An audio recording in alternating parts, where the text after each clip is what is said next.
West here, reporting from Houston, Texas for Climate Desk. Now, one of the biggest uncertainties in climate science right now is the role of clouds. What better way to work that part out than flying right through them? That's what NASA scientists aboard this airplane think. Welcome to NASA's biggest airborne laboratory. You're coming with us today on an 8-hour NASA flight mission. When you read these big IPCC climate assessments, what's the biggest uncertainty? There's two, right? The role of aerosols and clouds. Clouds is probably bigger than aerosols. That is a piece of a puzzle that right now we are missing. You can't get the models right if you don't understand the chemistry and the process. Now we're being told we've got to get on. The doors are about to shut, so let's go aboard.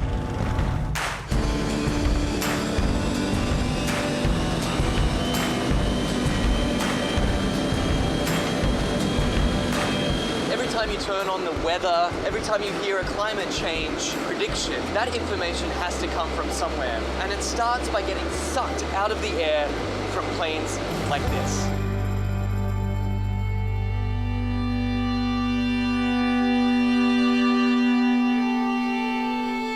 So this mission is to particularly try to understand the emissions from the surface, so mostly biogenic emissions, so from trees and other plants. Right now we're flying to our very first part of this experiment on the DC-8. Over Arkansas, there's a particularly pungent bouquet of emissions that scientists are interested in measuring. Well, these emissions lead to both aerosols and to molecules that both destroy and create ozone. So these are very important things to understand for climate studies. How it will manifest itself, it will be in more accurate and more reliable predictions. So what we're doing is taking a series of flyovers, each at a different level of the atmosphere, scooping up those emissions, testing them, and hopefully scientists are going to see exactly what's in this column of air all the way up. The data that we collect in one flight can keep busy 60 scientists and students for 3 years, 4 years. We're still studying data from data collected 20 years ago. In fact, this particular mission today is its most heavily equipped in its nearly 30 years of service. Each one of these consoles here is a specially equipped scientific instrument designed to collect all sorts of different data in real time. And this instrument here tracks the sun. We're looking at mist chambers. They're used to strip soluble gases. This black line is the CO2. It's about 390 ppm right now. We're putting these filters in the bags that we've got the aerosols that we trapped out of a certain amount of air. And so we're sampling up here about 150 liters a minute. That ultimately flows back into the operational models. It flows back into what goes on TV every day. Anyway, I got to get this sample going. You do it. It's a busy man at work. We can't let him rest. Well, get this. We've just spent 2 hours crisscrossing this one cloud formation. In, back out again, back in again. Then they grow, and we track them as long as we can, and then we let it go. Even one cloud can hold a host of answers to the mysteries of climate change. The patterns of, where the clouds are, what type of clouds we see, what kind of weather systems they're associated with it, that'll all be shifting in a shifting climate, in a world with climate change. Then the big spark is this, is when we actually get the meat on the grill. And then it will be some time to process it.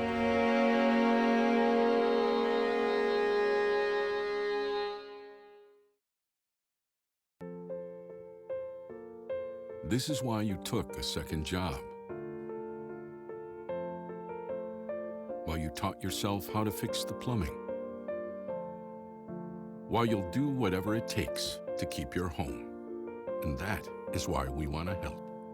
We are making home affordable, a free government resource that can make paying the mortgage easier. Call 888-995-HOPE today.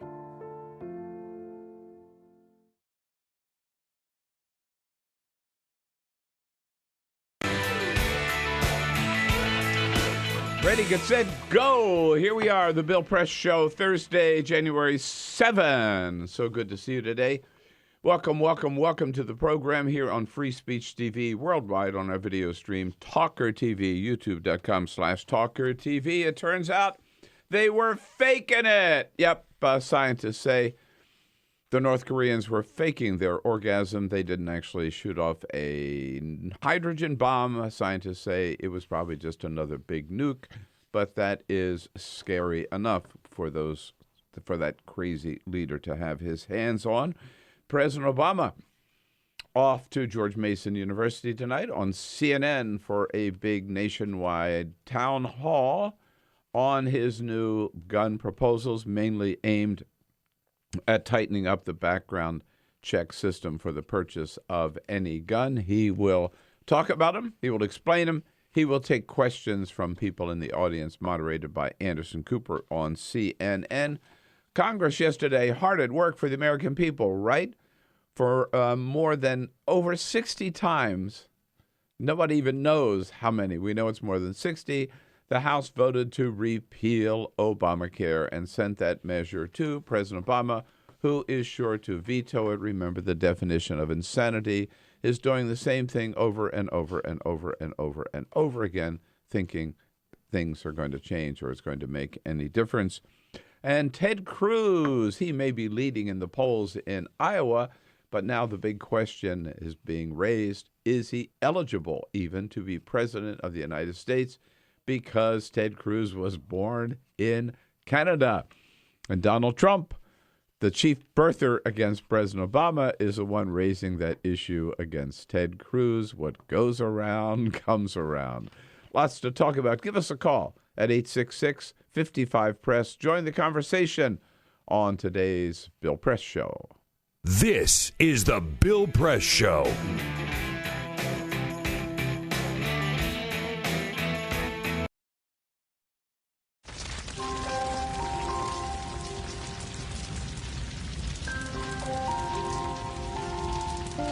A single ember that escapes from a wildfire can travel more than a mile. That single ember can ignite and destroy your home or even your community. You can't control where that ember will land, only what happens when it does. Get Fire Adapted now at fireadapted.org. Columbine, Virginia Tech, Tucson, Aurora, Fort Hood, Oak Creek, Newtown, Newtown, Newtown, Newtown. How many more? How many more? How many more colleges? How many more classrooms? How many more movie theaters? How many more houses of faith? How many more shopping malls? How many more street corners? How many more? How many more? Enough. Enough. Enough. Enough. Demand a plan. Right now. As a mom. As a dad. As a friend. As a husband. As a wife. As an American. As an American. As an American. As a human being. For the children of Sandy Hook. Demand a plan. No more lists of names. It's not too soon. It's too late. Now is the time. Before we all know someone who loved someone on that list. No more lists. No more. Who they might have been. No more. If we had just done something yesterday. It's time. We can do better than this. We can do better than this. It's time. It's time. It's time for our leaders to act. Demand a plan. Right now. Right now. You! Demand it! Enough. Enough. Enough. Enough.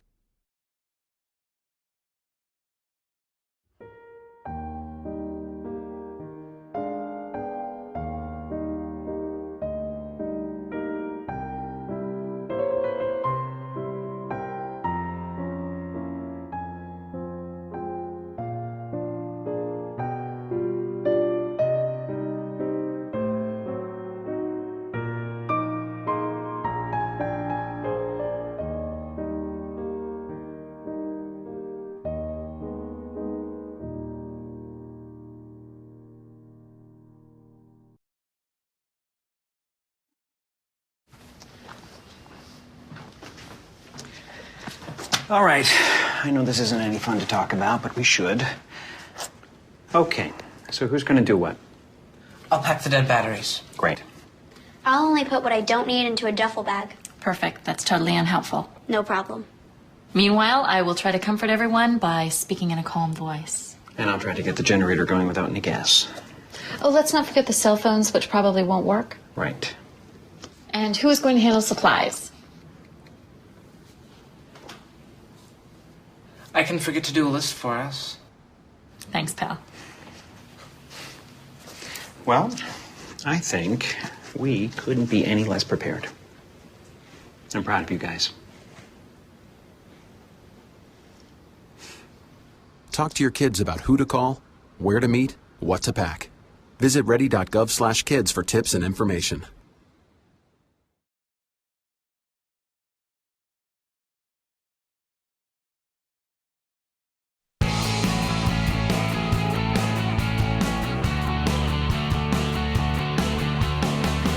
Broadcasting around the nation, on your radio, on your TV, and online. This is The Bill Press Show. They voted for over the 60th time to repeal Obamacare. Yay! Oh, man, Congress. Hard at work. Yeah, man. Yeah, remember what Albert Einstein said? The definition of insanity, doing the same thing over and over again and expecting a different result. That says it all. Hey, hello, everybody. Thursday, a big Thursday, January 7. Good to see you today. You're looking good here on the radio. You're looking good on television. We're here with you, the Bill Press Show. From Washington, D.C., that's where we start out. And our studio on Capitol Hill in the shadow of the Capitol Dome, reaching out to you on the radio, your local progressive talk radio station, or those two great radio apps, iHeartRadio and TuneIn. Also looking at you on Free Speech TV all across this great land of ours, coast to coast, and looking at you worldwide, hello Ethiopia, on our video cam, or video stream, youtube.com/TawkrTV. How about it? Lots going on today.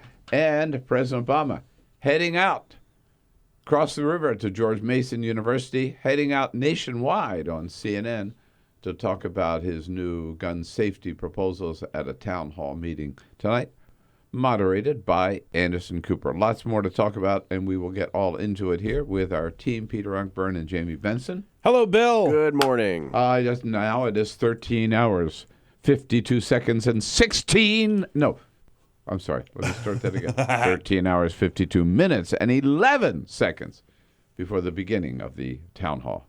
Just shaking. Don't go anywhere. Stay tuned. That means sit there for the next 13 hours and wait. That's what CNN wants you to do. Ray Rogers is here to take your calls. Remember, you're part of the program. We want to hear from you. That's what makes it fun. You weigh in on the issues of the day. Get it off your chest. Give us a call at 866-55-PRESS. Send us your comments on Twitter at BP Show and on Facebook at facebook.com/The Bill Press Show. And you wouldn't be looking at us without the good work of our videographer, Cyprian Bolding, who is here. I hate to give you the bad news, but you didn't win the Powerball. But I didn't either. Damn it. How can it be up to $524 million and nobody won? Yeah, right. What's going on? I don't know. I don't play the lottery. I don't understand. I'm about to start, though. I mean, why not at this point? What do you have to lose except $2? So you probably know the numbers. 47, 2, 63, 62, 11. A Powerball was 17. Here are my tickets. It's impossible. I don't have one of those numbers. Can I ask you a question? Are you one who has your superstitious numbers? No, I have 62. I was just going to ask that. Ooh. Are you a superstitious person? You play the same numbers, or do you just let the machine decide? Well, I just let the machine decide. Okay. So, but I think I might change that. I was going to say, I mean, it hasn't worked yet, right? Special numbers in your life. Yeah, get some special birth numbers. Dates. I know. Some people do that, but my dad does that. I don't think it makes any difference. Has your dad won the lottery yet? No, Peter, he has not. Damn. I'm just trying to find out what works. You know, I'm a technology guy. I let the machine do it. trust the machine. Right. There you go. Don't trust them Mr. more than you trust Technology. yourself. All right, now, I have to say, Jimmy Fallon has done us a great public service, okay? Because we love Bernie. You know that. Feel the burn. That's the motto here at the Bill Press Show. We love Hillary, too. We really love Bernie. He's been a friend for a long time. And he's been a guest for many times on the show. So, but Bernie's speeches, they're great, but they're long, okay? Yeah. So this last speech that he gave, the speech that he gave up in Wall Street, attacking the banks, the Wall Street banks this week. Great speech. It was an hour long. All right, so Jimmy Fallon said, it doesn't have to be that long. We'll condense it for you. Bernie Sanders gave another speech here in New York City yesterday and ended up speaking for almost an hour. Yeah. Now, we can't show you the whole speech, but we condensed it down to what Bernie really wanted to say. It's Big banks and Wall Street. It's very interesting. Just simple, in and out. Boom. 10 seconds. Yeah. Perfect. 10 seconds. That's all you need. Sounds like a Big rapper. banks, Just drop Wall the mic. Street. He's learned a lot from Killer Mike. There it is. Sums it all up. Yeah, All I right. like that message. Put that on a bumper sticker. Put that on the bumper sticker, man. You could, right to the White House. Indeed, right.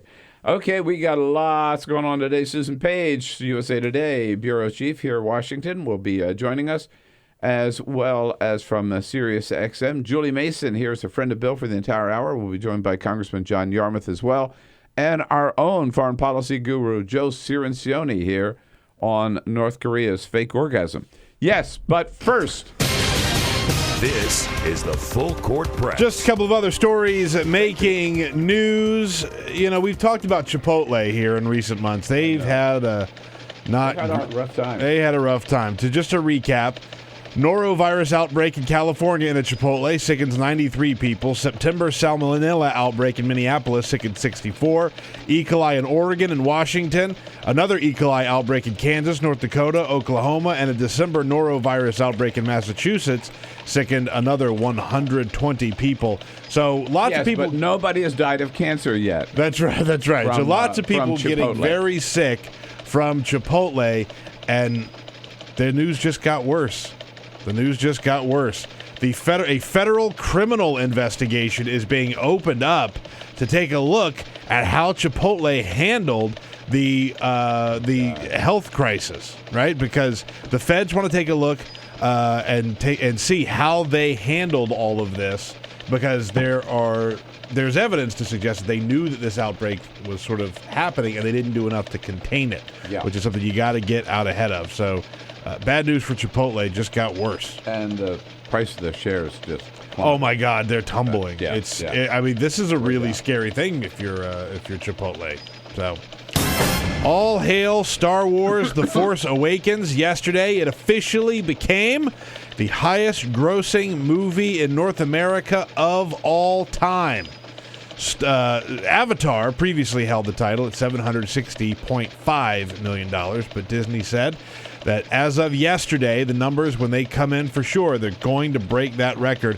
Going into yesterday, they were already at $758.2, and they estimated that $8 million was spent on Star Wars just yesterday on a Wednesday. God. $8 million was spent to go see Star Wars, so that puts them at $766 million ahead of Avatar. It still has a long way to go, by the way, to break the worldwide record of the largest movie of all time. That still belongs to Avatar with $2.79 billion. Right now, The Force Awakens is number 4 globally with $1.5 billion. Interesting note on that, it actually opens up in China on Friday. Hasn't opened up in China yet, which is whoa. Yeah, once it opens up in China, I mean, that's the second That's biggest game movie. over. Yeah, that's game over. That's the second biggest movie market in the world. So while we've already spent a lot of money on it, China hasn't even had a chance yet. So yeah, somehow I don't think Brooklyn's going to catch up. I don't think so. I don't think so. Do you still have your Christmas tree up? Never didn't put one up. Oh, you didn't put one up? Not here. All right. Well, because we went to California. I understand. It's time to take your Christmas tree down. By the way, if you haven't taken the street here. if you haven't taken. So you've seen them on the street. Yeah. Well, San Francisco actually has a unique way to keep those Christmas trees from being cluttered and littering the streets until garbage day pickup. Burn them. What they have done is there's a new program called City Grazing. It is a full-service goat grazing company. That's cool. And you've Yeah. seen how they'll sometimes like golf courses will bring in these goats to help maintain the grass. What they're doing is they've set up a lot in San Francisco. You could bring them. That's cool. You could bring your Christmas tree to this goat lot, toss it in, and let the goats go to town. You just pay a little fee, to let the goats eat your tree, and you're done. That's a good idea, right? I like that idea. You know that goat I bought for South Sudan? There you go. Feed it a Christmas tree. Call Ellen Ratner. Call Ellen. Goatsfortheoldgoat.com. That's right. Tell her to send our goat. That's right. Fatten it up. There you Fatten go. it up right before it goes to South Sudan. Oh, man, here we go. You never know what's going to hit you in politics. And Ted Cruz has just been... he's just been maybe blindsided on an issue that he thought he had behind him. This is just a delicious story. Got to start here this morning, and look forward to hearing from you about what do you think it's serious or not, and what you think it all means. And you know what I'm talking about? Ted Cruz, of course, he's coasting, man. People are starting to get a little shaky about Donald Trump. Do we really want this carnival barker at the top of the ticket? And is he a real conservative? So let's go to the real thing. Let's go to Ted Cruz. And that's certainly what it looks like the evangelicals in Iowa are thinking, because Ted Cruz has now emerged. He doesn't like the title, but he has emerged in the polls in Iowa as the front runner. And it looks like he's going to win the Iowa caucuses. He's got the best ground operation there. And so Donald Trump, who has been he's been holding this in his back pocket, he has thrown another card on the table, which is raising the question. Now, let's remember, right, that Donald Trump was the chief birther when it came to Barack Obama. Donald Trump led the charge that he didn't believe Obama was eligible to be president, even when Obama was president. The reason that President Obama, and I was there at the White House briefing room when they came in and handed them out, the reason President Obama sent somebody to Hawaii to dig into the vault and to find his long-form birth certificate and to bring it back here and hand it out to the press corps at the White House was because Donald Trump kept pounding on this issue that Obama wasn't a real American citizen, therefore wasn't eligible, was an illegitimate president, basically. So Donald Trump is now playing the same issue against Ted Cruz because, of course, Ted Cruz was born in Canada. And Trump, now he's careful. He doesn't say this means he's not qualified to be president. He just says, as he told Wolf Blitzer yesterday on CNN, this raises a question, a cloud over Donald Trump. Is this really good over Ted Cruz, is this really good for the Republican Party?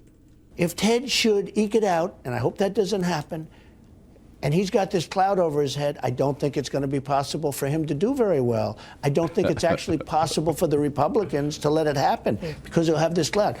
Yeah. So he's just saying it's just not good for Ted. It's not good for the party. I'm not accusing him of anything. It's just this cloud over his head. So here's what Trump says he thinks Ted Cruz ought to do.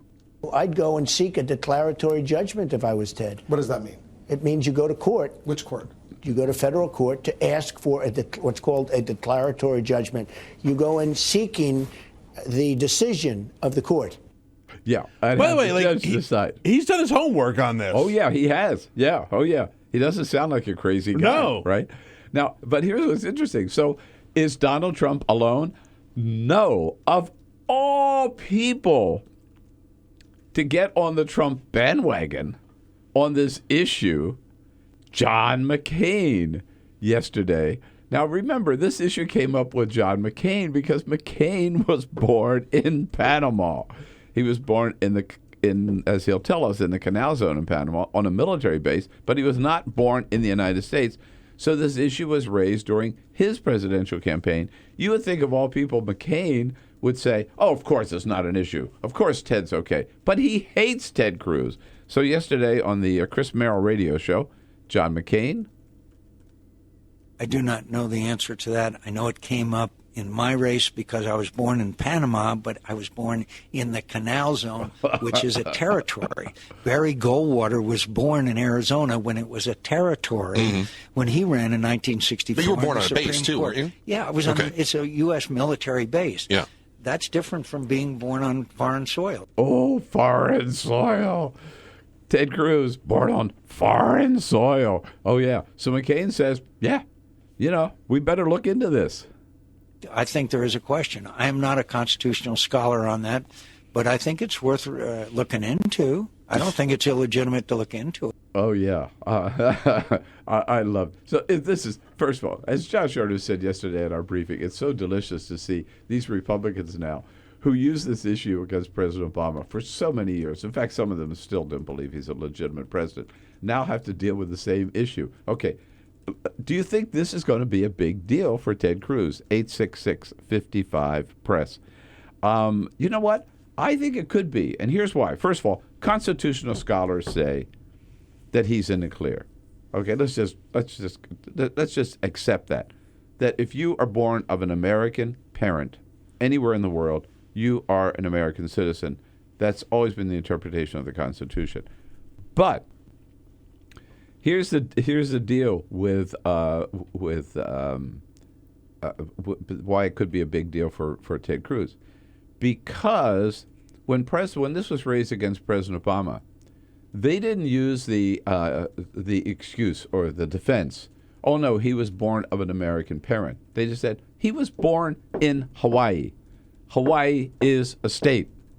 End of story. Ted Cruz can't say that. Yeah.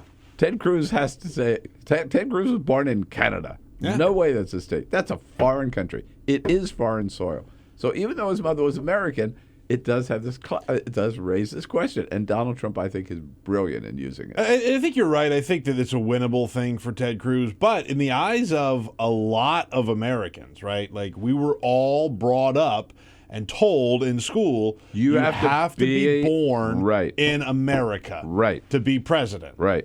Yeah. And if you're not, you're not. You're not eligible. Does this disqualify Ted Cruz? Does it create a big problem for him? We'll see how Ted Cruz deals with it when we come back here. I want to hear from you at 866-55-PRESS. Let's talk about it here, Thursday, January 7. Connect with The Bill Press Show on Twitter. Follow us at BP Show and tweet using the hashtag WatchingBP. This is The Bill Press Show.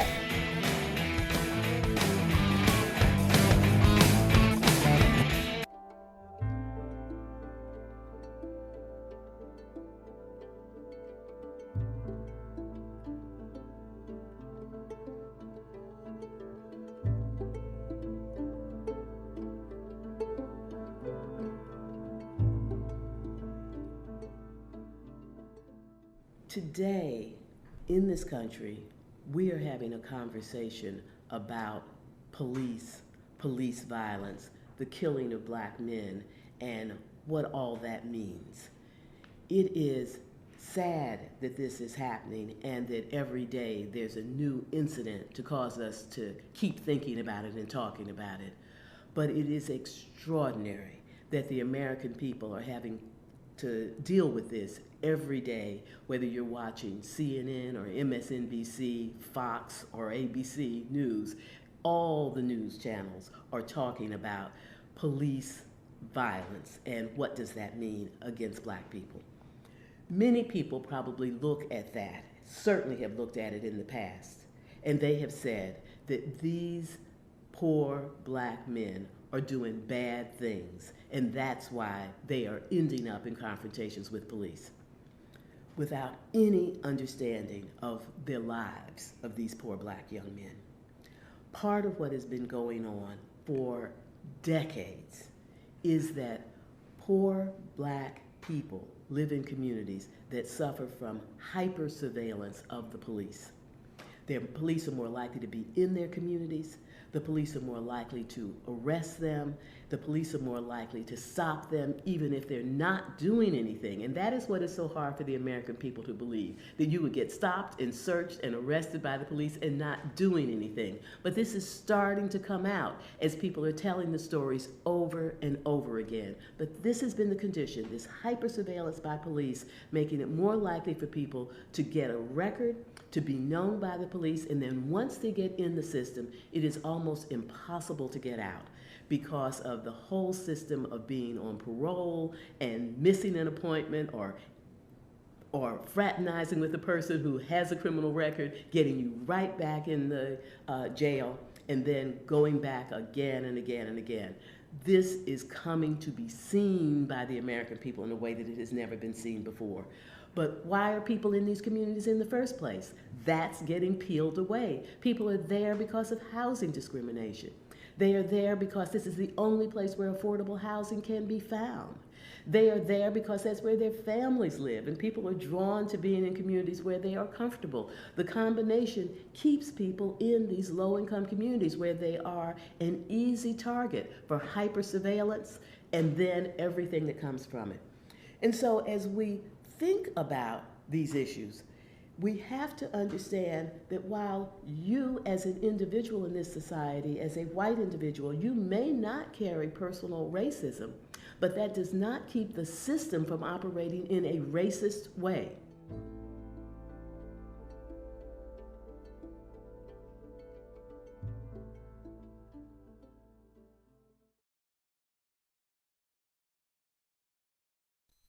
It's on us to stop sexual assault. To get in the way before it happens. To get a friend home safe. And to not blame the victim. It's on us. To look out for each other. To not look the other way. It's on us to stand up. To step in. To take responsibility. It's on us, all of us, to stop sexual assault. Learn how and take the pledge at itsonus.org.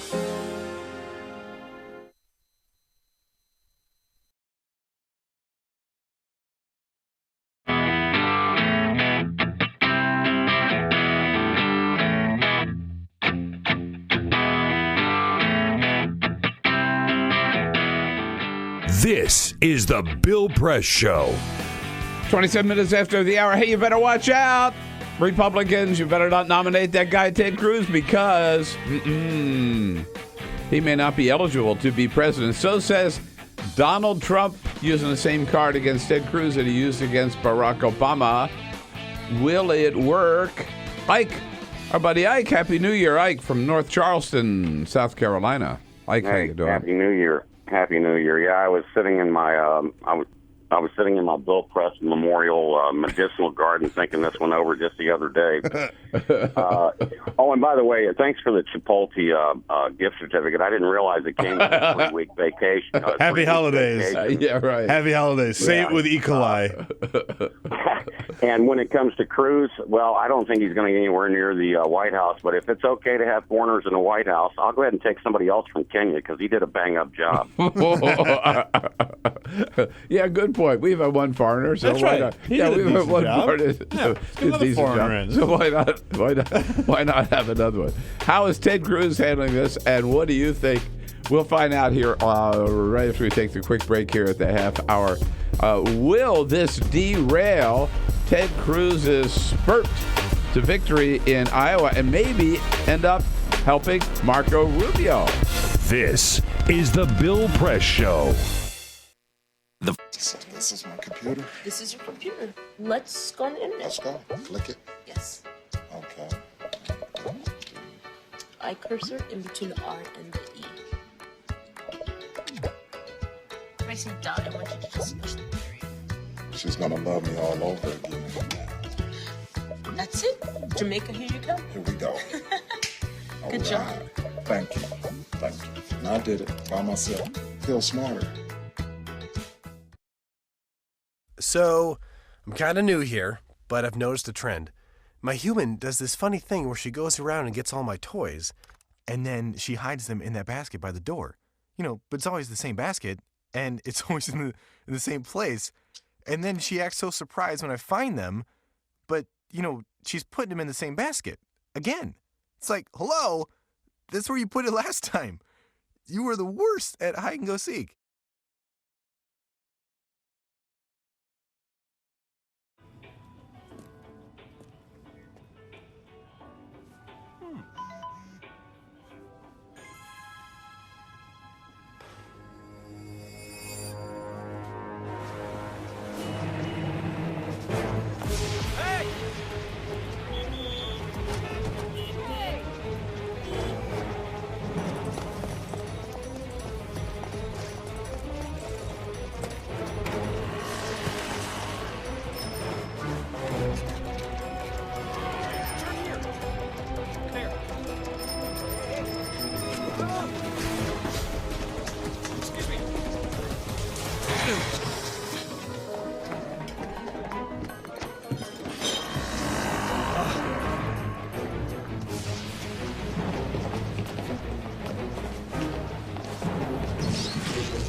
So, same time next week? Well, of course. Put away a few bucks, feel like $1 million. For free tips to help you save, go to Feed the Pig.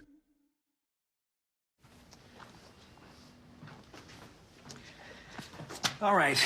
I know this isn't any fun to talk about, but we should. Okay. So who's going to do what? I'll pack the dead batteries. Great.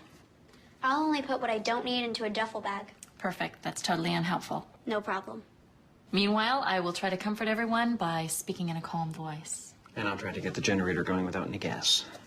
Oh, let's not forget the cell phones, which probably won't work. Right. And who is going to handle supplies? I can forget to do a list for us. Thanks, pal. Well, I think we couldn't be any less prepared. I'm proud of you guys. Talk to your kids about who to call, where to meet, what to pack. Visit ready.gov/kids for tips and information. Hey, thanks for stopping by. You know, I followed your character since the first episode. I'm a big fan. Big fan. Thank you. And listen, your storyline, it makes for incredible TV drama. Thing is, your drug use is very adult content. Too adult for the kids. So I'm gonna have to block you. Oh, man. Yeah. Well, have a good one. You're a nice lady.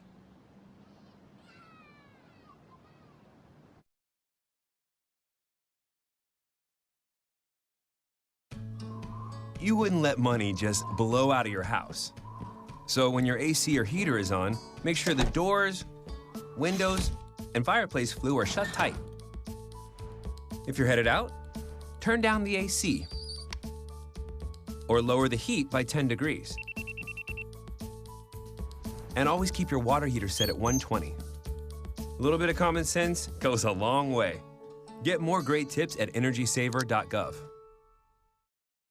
So, I'm kind of new here, but I've noticed a trend. My human does this funny thing where she goes around and gets all my toys, and then she hides them in that basket by the door. You know, but it's always the same basket, and it's always in the same place. And then she acts so surprised when I find them, but, you know, she's putting them in the same basket. Again. It's like, hello, that's where you put it last time. You were the worst at hide and go seek.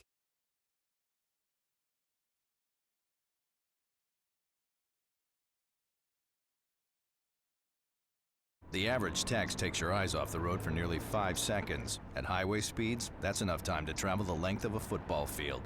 Stop the texts, stop the wrecks.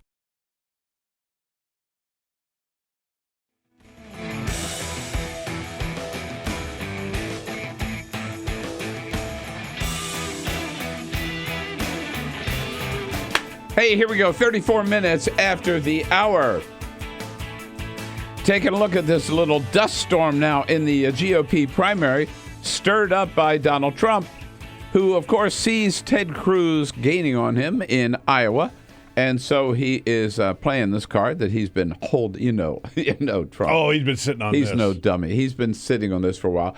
And by the way, it is curious, of course, that Ted Cruz knew this could be a problem. So 3 months ago, he had dual citizenship. He renounced his Canadian citizenship because he says, I don't want that little, little rat popping up out of its hole, right? Let's not forget that it was only 18 months ago that he did that, right? Like he that was I'm sorry, not 18 months ago. Yeah. I mean, he it was not that long ago that he had to get out in front of this. He realized that running for president, this was going to come up.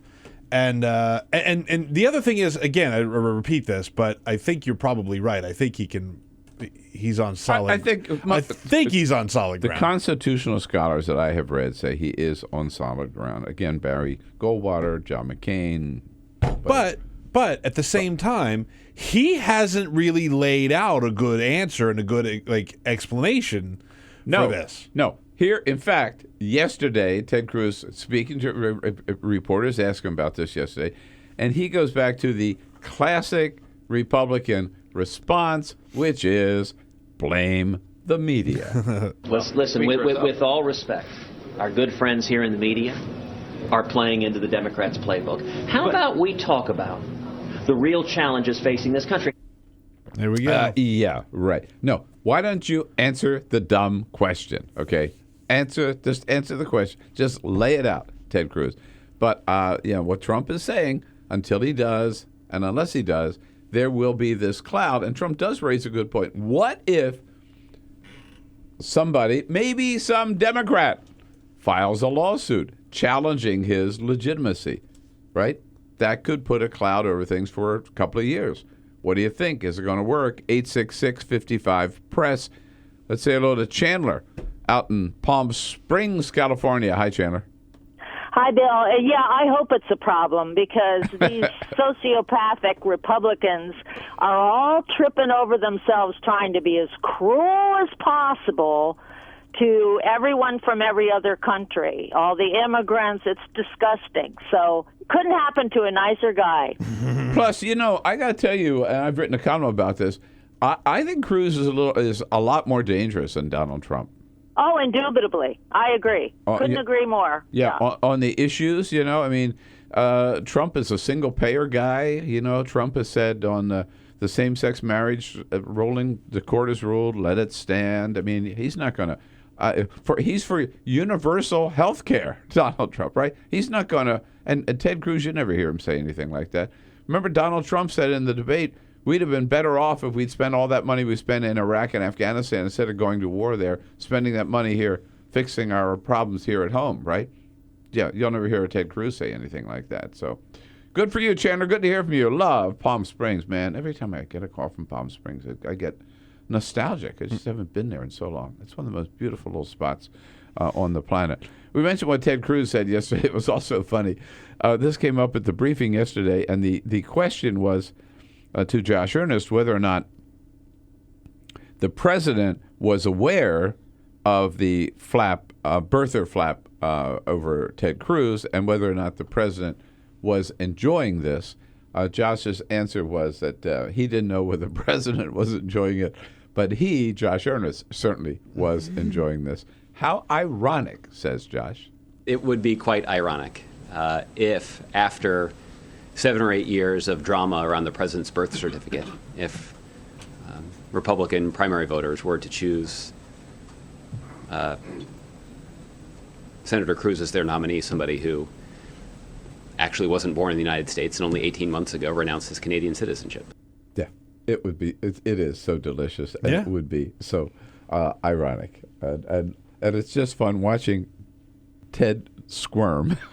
I do love watching Ted Cruz squirm. And watching Donald Trump use this same card that he used against Barack Obama. Pretty great, right? Against Ted Cruz, yeah.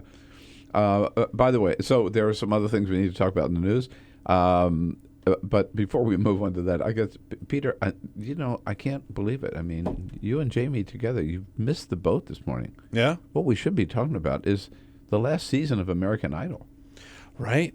I mean, this is the biggest. This news used to of be all, a right? thing. I know, Jamie, you're a younger man. Yeah. But American Idol used to be a TV show that people used to watch all the time. Not only that, but it was a TV show that the Bill Press Show talked about every week. We actually had an American Idol correspondent every week. No. We did every week. Yes, Was Carell. it Clinton Yates? No, It wasn't Clinton Yates. No, Carell. from Long Beach, California. I love it. Join us every week after the morning after. The reason I say I just noticed on Fox and It's- Friends. yeah, they're it's talking underway. about it. The It's last season's underway. The last season.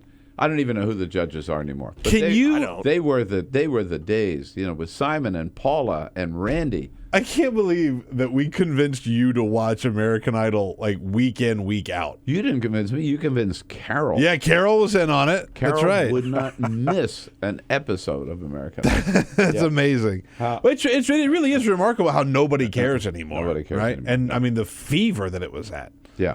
You know what nobody cares about anymore either? Nobody cares about the Republicans voting to repeal Obamacare.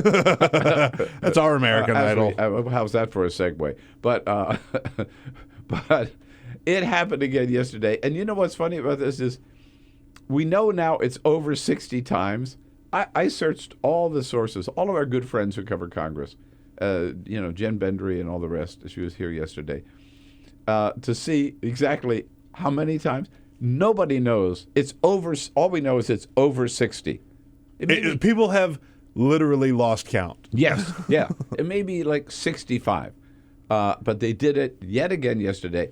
Voted to repeal Obamacare and, of course, to offer nothing in its place. Nothing. So whatever it is, by the time you count kids who have young adults who are able to stay on their parents' health care under Obamacare, whether you count people who have Medicaid now because of the expanded Medicaid under Obamacare, or people who have signed up either through the national or the state exchanges, it's about 18 million people who now have health care who never had it before. And what the Republicans are saying by their vote is we're going to throw all those people out and offer them nothing else. And they go back to the mercy of the insurance companies the way it used to be. It ain't going to happen. President Obama is going to veto it. But here's Paul Ryan yesterday crowing about this vote. This is the first time in 5 years we will finally put a bill on the president's desk that defunds Obamacare. For years, Senate Democrats have been blocking and filibustering these bills. This is too important to let up. You know what? What a big disappointment for me. I mean, we have a new speaker. I thought we might have a new approach, a new look, maybe a new agenda, or certainly a smarter way of doing things. That Paul Ryan cut above John Boehner maybe. No, not at all. It's the same old crap. He made a deal with the devil. Yeah, same old crap. And why is he doing this? He's doing it because he's just afraid to stand up to the Tea Party caucus, who are still, obviously, they're still running things. Any speaker that had any sense at all would say, hey, idiots, we've done this over 60 times now. Right. We're not going to do it again. I'm not going to embarrass myself by doing this again and pretend it's a big deal. No. But that's what I would expect of Paul Ryan to do. No. Big, big disappointment. Susan Page, never a big disappointment. She joins us next from USA Today on the news of the day. Stay tuned. Get social with Bill Press. Like us at facebook.com/Bill Press Show. This is the Bill Press Show.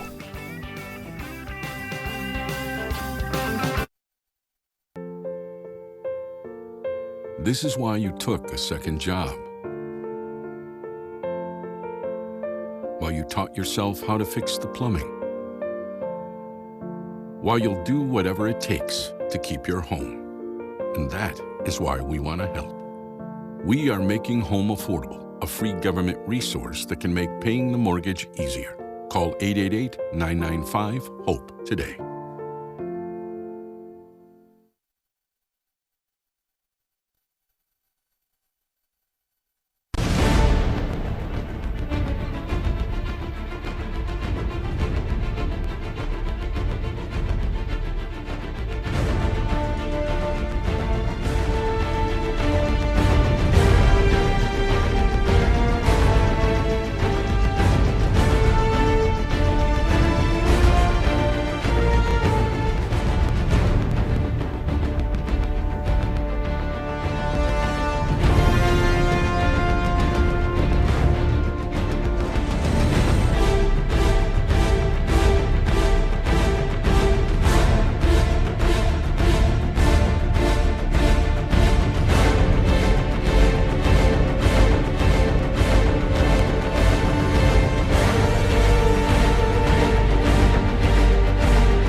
So, same time next week? Well, of course. Put away a few bucks, feel like $1 million. For free tips to help you save, go to Feed the Pig.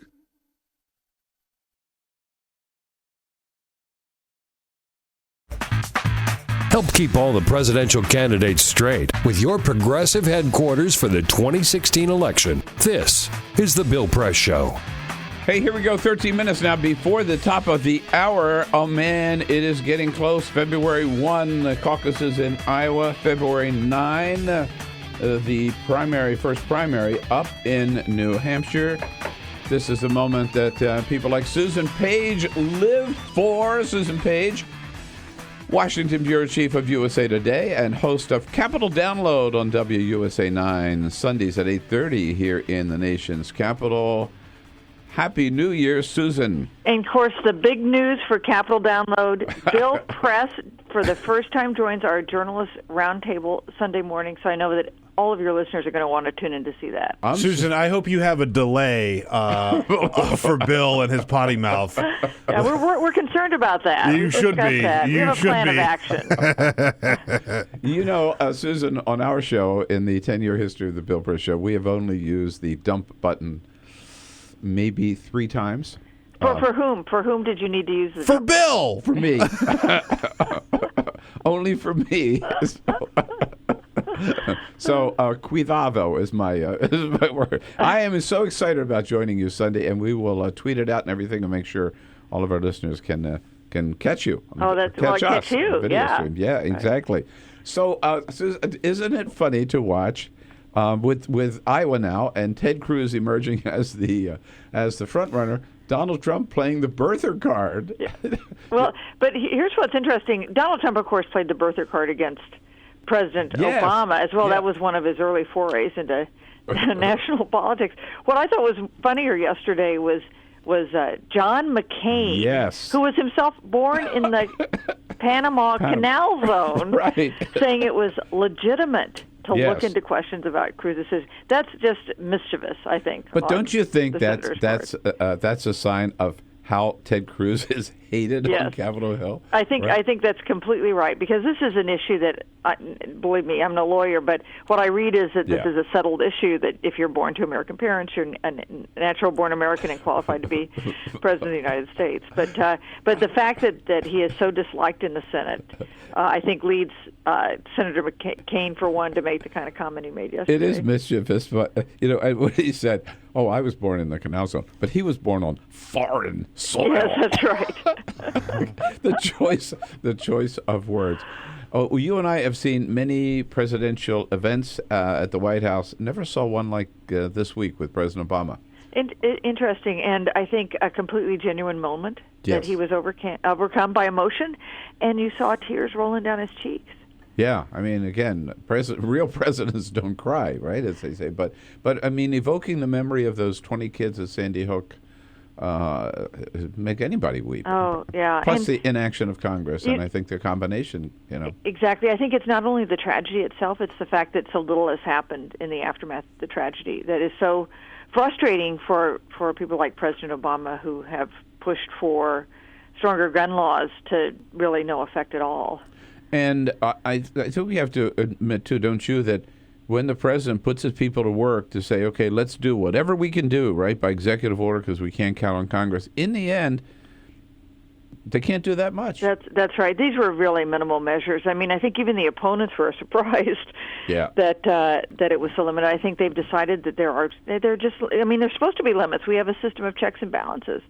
So there are limits to what a president can do on this issue if Congress won't act. That's clear. I think he's pushed executive authority on this front about as far as it can be pushed. You know, and on that issue, the White House was quick to point out. Of course, they got their criticism right away from all the candidates running for president, but they pushed back on Chris Christie. And I know you interviewed him this week. That's why I wonder if you got into this, because they pointed out that Chris Christie, now who's critical of President Obama, himself, before he ran for president, used to be very strong on gun control. Yeah, well, there's no shortage of hypocrisy charges being hurled around. You know, there's another one for Governor Christie, which is that he criticized Marco Rubio for missing Senate votes, and then it turns out that he spent 72% of his time last year outside the state of New Jersey. Oh, really? Now, I asked him about that, about the hypocrisy charge, and also just hadn't he been out of the state a lot. And he said two things. He said 71 of those days were spent in New York and Philadelphia, which is like suburban New Jersey, he said, the northern and southern suburbs of New Jersey. And also that he can be governor wherever he is, which is a line that presidents use when they go on vacation. But if you have a very low tolerance for hypocrisy, politics is probably not the field for you. Yeah. I must say, the line that New York City is a suburb of New Jersey is delicious. I love that. I mean, that really takes a lot of chutzpah. New Yorkers love that, too. Oh, I'm sure they love it, yeah. Now, did you go up to New Hampshire to interview him? I did. I interviewed him in front of a fire in Manchester, which was good because it was a really cold day. Well, we had a little fireside chat. You need a little fireplace in New Hampshire, as you and I both know. Well know. He's really banking everything on New Hampshire, isn't he? You know what tells me that he's having a great ride? It's that all the other establishment candidates are now really focusing their fire on Governor Christie, and that tells me that their internal polling says that he is really on the rise. We see him doing well in the public polling, but he is clearly the one that it seems to have the chance of having some momentum as right at the right moment going into the vote in New Hampshire. Because we assume that, of course, all our assumptions have been wrong so far, but we assume that eventually there'll be maybe just one establishment candidate to stand up as the alternative to Donald Trump and Ted Cruz. Does he have anything beyond New Hampshire? He has almost nothing beyond New Hampshire. Everything is on New Hampshire. Right. And I asked him if you say you do really well in New Hampshire, where's the next place you win? And he said, that's a good question, which I assumed was a stalling tactic for time to think of where he could next win. And then he said, if I come out of New Hampshire with a head of steam, say a strong second place to Trump, I'll win the South Carolina primary. Whoa. Now, South Carolina, not really the natural fit for the governor from New Jersey, but, we have seen the power of momentum in presidential politics. Well, but, South Carolina is just a suburb of New Jersey. Yes, right, the far south. All right, Sunday morning. I'll see you. We're going to have fun. I'll see you there. All right. Okay. Thank you, Susan. Thanks. Susan Page, again, host of Capital Download, WUSA 9 Sundays. Check our website, BillPressShow.com. You can hook up to it. Your progressive headquarters for the 2016 election. This is the Bill Press Show.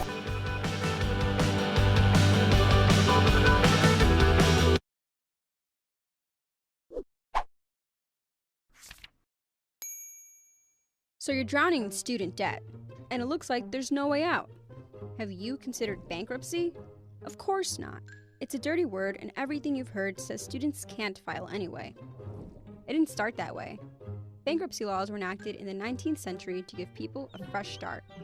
But not all debt is created equal. Take this, for example. We have you, your buddy Carlos, and your grandma Lucy. Carlos got laid off.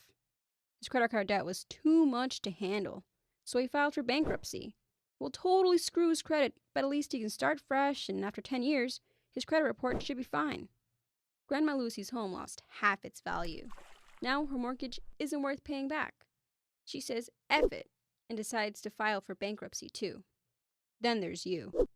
You didn't land that dream job, you're struggling to make ends meet, but the interest just keeps piling up.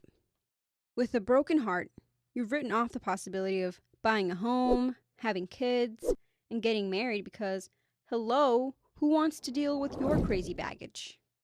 But in reality, you want those things, and your education was supposed to get you there. Now you need a fresh start, just what bankruptcy was intended for. You try to file, like Carlos and Grandma Lucy, and that's when you realize it's not as easy for you as it was for them. In the 70s, Congress worried that students were using bankruptcy to abuse loan programs. That wasn't quite true. Still, over the years, Congress gradually stripped student debtors of their options. The Bankruptcy Reform Act of 1978 was even called discriminatory toward students by the chairman of the subcommittee. Student debt was singled out and lumped with criminal debts. Today, if student debtors try filing for bankruptcy anyway, they'll need to prove their debt imposes an undue hardship. But who's to say what qualifies as an undue hardship? Even some judges have said they don't get it. This lack of clarity in the law could work in your favor. A Harvard researcher discovered in 2012 that few students actually try to discharge their loans through bankruptcy. Of the students who filed for bankruptcy to settle other debts, only 0.1% try the same tactic on their school debt. The craziest part? Just under half of them got their debts fully or partially discharged. In other words, you can file for bankruptcy on your student loans. Depending on your situation, it might just be a matter of trying. At least there's that.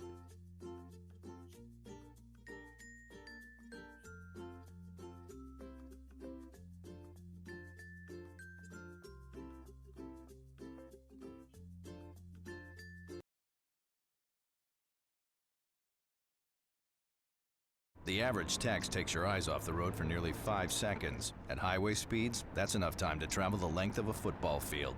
Stop the texts, stop the wrecks.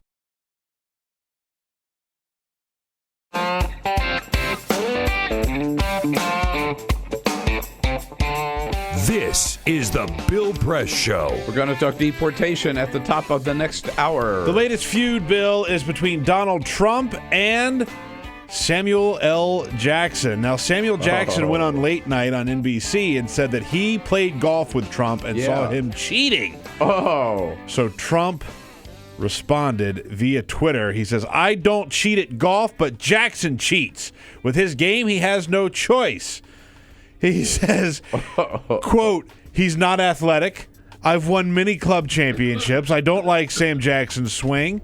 And by the way, stop doing commercials," he says to Samuel Jackson. That's amazing. Oh, God. It's a feud. Another Trump feud. I love it. This is the Bill Press Show.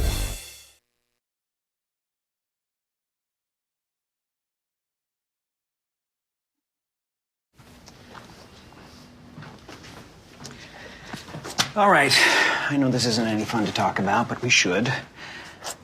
Okay. So who's going to do what? I'll pack the dead batteries. Great. I'll only put what I don't need into a duffel bag. Perfect. That's totally unhelpful. No problem. Meanwhile, I will try to comfort everyone by speaking in a calm voice. And I'll try to get the generator going without any gas. Oh, let's not forget the cell phones, which probably won't work. Right. And who is going to handle supplies? I can forget to do a list for us. Thanks, pal. Well, I think we couldn't be any less prepared. I'm proud of you guys. Talk to your kids about who to call, where to meet, what to pack. Visit ready.gov/kids for tips and information. All right, guys, I want to take the last part of the day to change our focus and talk a little bit about water. There's rivers, there's lakes, there's huge oceans. You get thirsty, you just go and you get some water, right? We rely on rain for our water. We even rely on snow.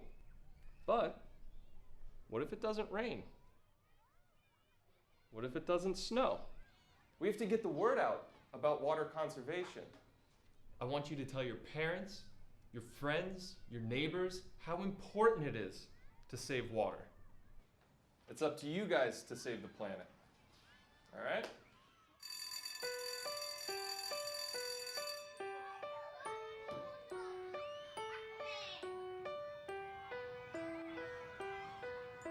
What if it doesn't rain?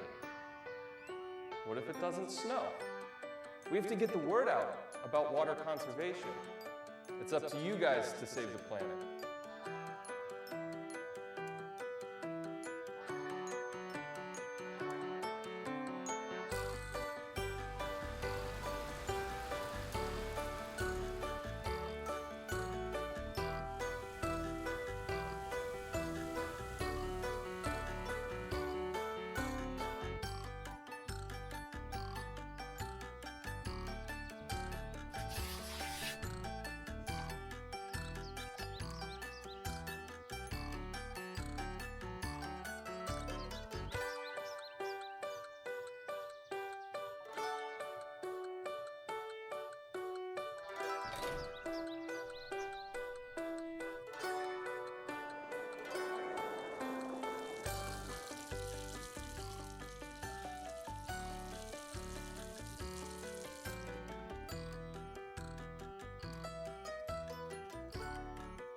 Hi, I'm Mark LaFleur, and I produced the short film you just watched called Aquaforce. California is experiencing one of the worst droughts it's ever had, and now, more than ever, it's important for everyone to do their part to help conserve water. The reason I made this film is because I wanted to make something fun and informative that would get people talking about the California drought.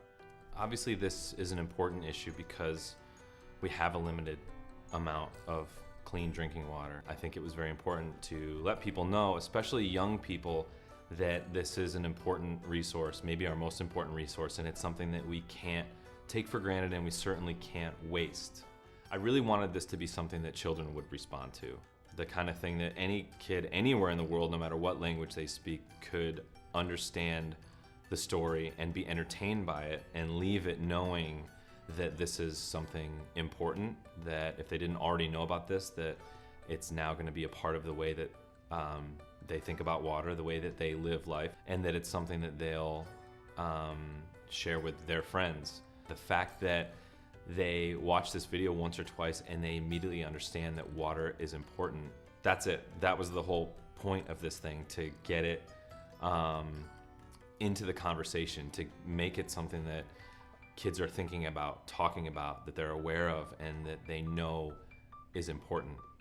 This project was self-funded, so we relied on the support of our community to make it happen. It was pretty amazing to just have our neighbors, our friends, and our coworkers come together and volunteer their time and their homes and their kids to make this thing happen. Thanks for checking out the video. Keep the Aquaforce going, and thanks for watching Free Speech TV.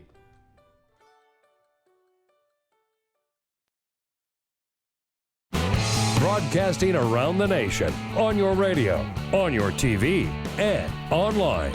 This is The Bill Press Show. They did it again over 60 times now. The House of Representatives voting to repeal Obamacare.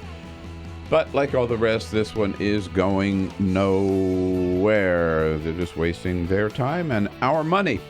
Hello, everybody. What do you say? It is Thursday, January 7, and this is the Bill Press Show. We are here in our nation's capital, camped out right down the street from the United States Capitol building, bringing you the news of the day from Washington, from around the country, from around the globe. And not only that, we'll tell you what's going on, but we are here to get your comments on the news of the day. Look forward to hearing from you, whether you're listening on your local progressive talk radio station. Good to be with you in Radioland, or watching us on television on Free Speech TV. Thank you for joining us. Give us a call at 866-55-PRESS.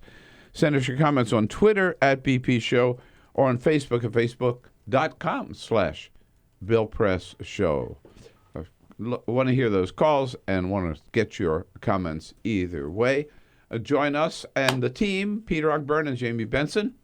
Hey now. Good morning. Heading us up. Hello, guys. Here we are on a Thursday, believe it or not. Still cold in Washington. It's winter now. You know, it's not as cold as yesterday, but we are officially in winter. No more playing around with, shorts and T-shirts. This is it, right? Finally got a little winter here. Ray Rogers is on the job to take your calls at 866-55-PRESS, and Cyprian Bolding is on the job punching the video out here on Free Speech TV and on TawkrTV. We get callers from all over the country, and thank you. And we look forward to hearing, particularly for our callers from Boston, because, that there's nothing like that Boston accent, right? No. That's like when we have Marty Wash on. Marty. Yeah, Marty Wash. Mm-hmm. Yeah. Well, I have the hardest time doing a Boston accent and not dropping the F word, because it's like... Well, it's hard, because if you're from Boston... Sure. Yeah. Sure. It's like Rahm Emanuel. Of course, he's Chicago. But at any rate, so the CBS News did an interesting thing last night. There's actually one booker or producer, if you will, who casts, when movies are looking for somebody from Boston, right?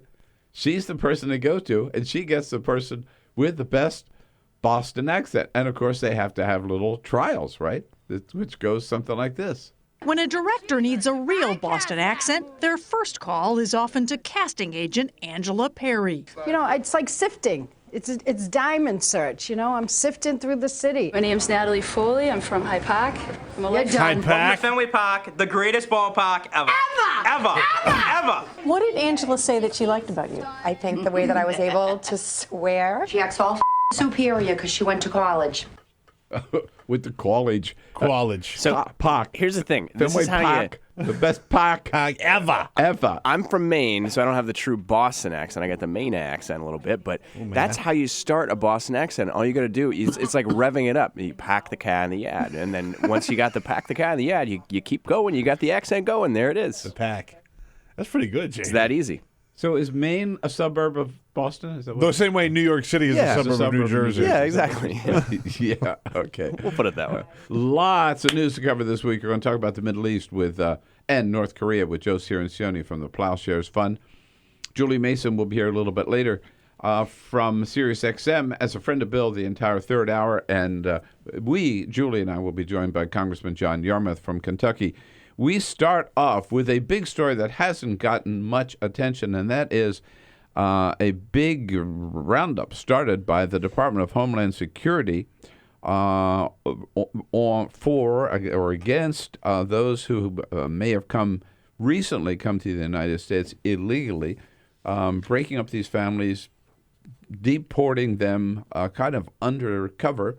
And we wanted to raise the issue and talk about it here, which we do, with Carlos Vargas, who is co-director of the Dream Action Coalition, joining us on our newsline from New York this morning.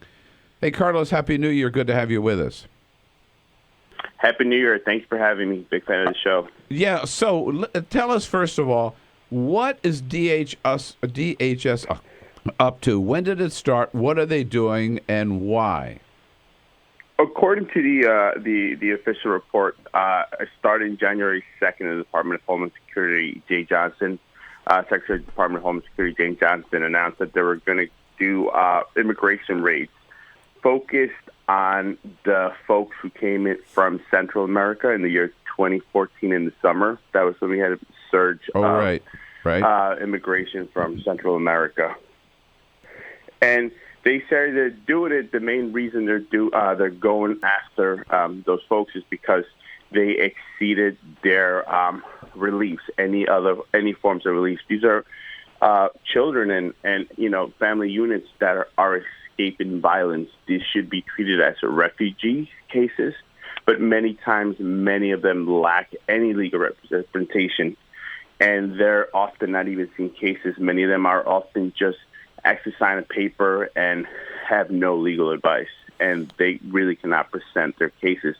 These are folks who have credible reasons to seek asylum, and yet they're not even presented with, they're not even given an option to present their case. And most of these people that are women and children, correct? Majority are children and women. Unfortunately, yes. There are a few, uncles that come in the mix as well. Sure. But yeah, I mean, for the most part, these are vulnerable individuals that come. And what if there are, these are family units that are just simply broken up and some stay here and the rest are hauled off?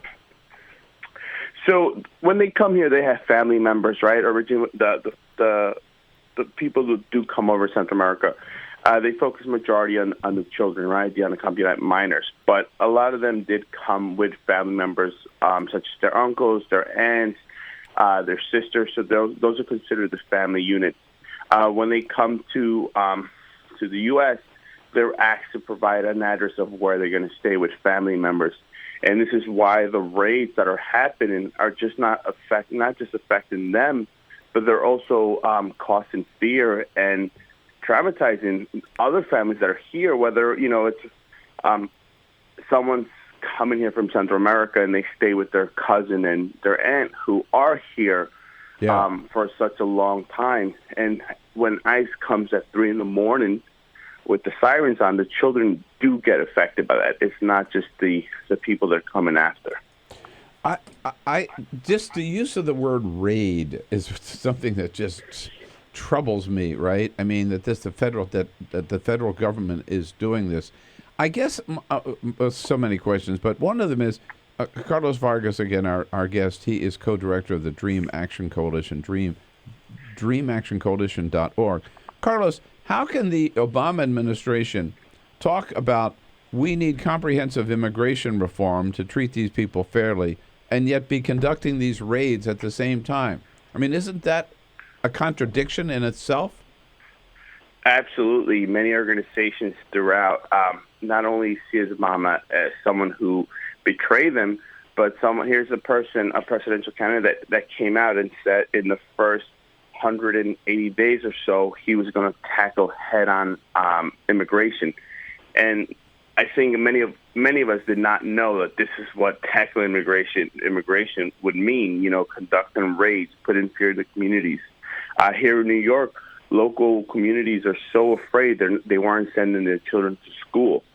And this is something that I guess the community feels betrayed. We call them the deporter in chief. The Obama administration has deported more people than any president has in the past. And for us to hear the presidential candidates today speak on, we're going to tackle immigration, we're going to enforce immigration, it's definitely a scary year because it's time of election. And yeah, we right now feel a little betrayed for the president. You used the word refugee, too, and I remember we talked about this in 2014 as to all these children coming across. They were coming across for a reason, because they were fleeing pretty violent situations back in their home countries. So, the idea of sending them back to those danger zones is pretty scary. Absolutely, yeah. It's a high chance that when you are sending this people, because you got to understand they're people, right? You got to look at them as, you got to put that human perspective on them. They're gonna go back to a place that they're fleeing for a reason. The media focus on the minors, right? But it's to understand the concept that a mother, a parent would send their 7-year-old, their 6-year-old by themselves is such a long journey is for a reason. No one just does that to come here and try to take advantage of the system. On the contrary, they're doing it because they're fleeing. They're fearing for their lives.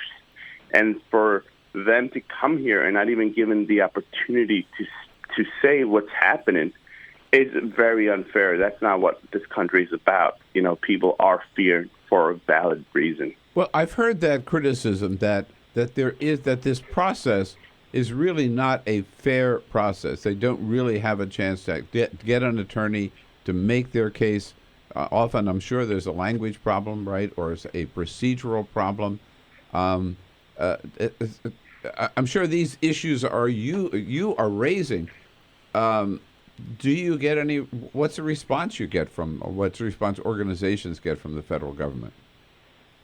Well, it's exactly as you mentioned. Many of these children, these family units, don't have that legal representation, that luxury, that and absolutely the language barrier, right? And there's such a shortage of, right? Absolutely.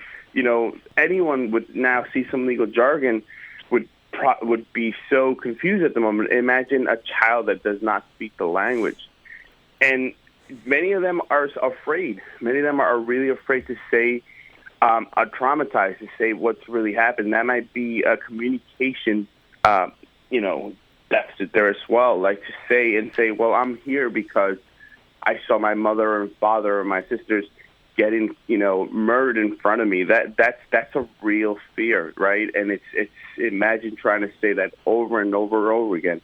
And not only that, some folks don't even have that opportunity because they don't have that legal representation at the moment, and it's such a shortage. But yeah, it's definitely an issue. This should be treated as refugees. Yeah, absolutely, as refugees. It's a deplorable situation. I think it's a disgrace. We wanted to shed some light on it this morning, make sure people know about it. And Carlos Vargas, I very, very much appreciate all the good work you're doing at the Dream Action Coalition, and appreciate your time this morning. Thanks, Carlos. Thanks for having me. All right, Carlos Vargas. It's the DreamActionCoalition.org. Follow us on Twitter @BP Show. This is The Bill Press Show.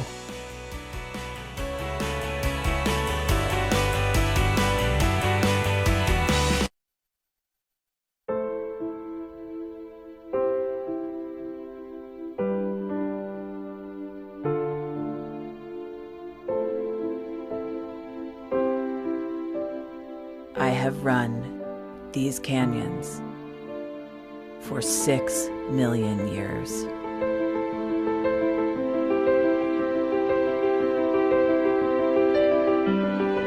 I have traveled from the Rocky Mountains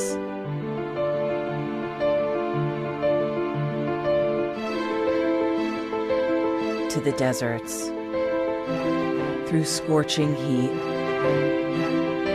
and freezing cold, from the land of the dinosaurs to fields of food.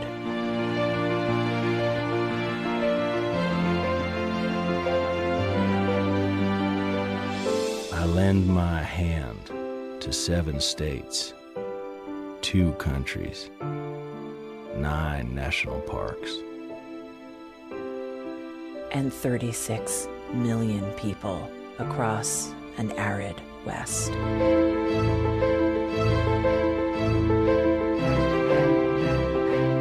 am not the strongest or the largest, but I am the hardest working.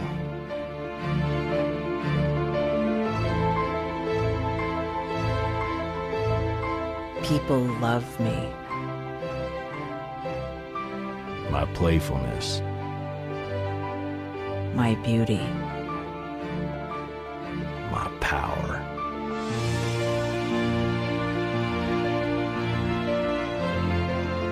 my life.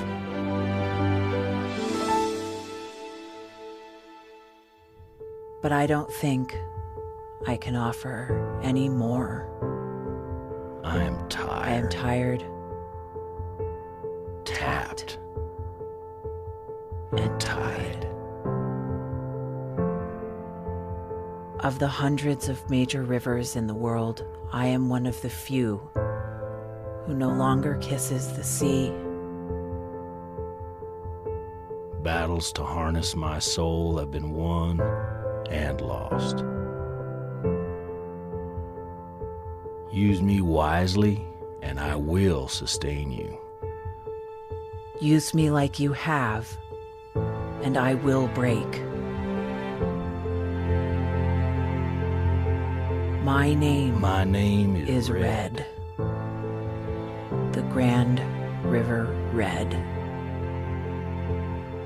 The American Nile. The Canyon Maker.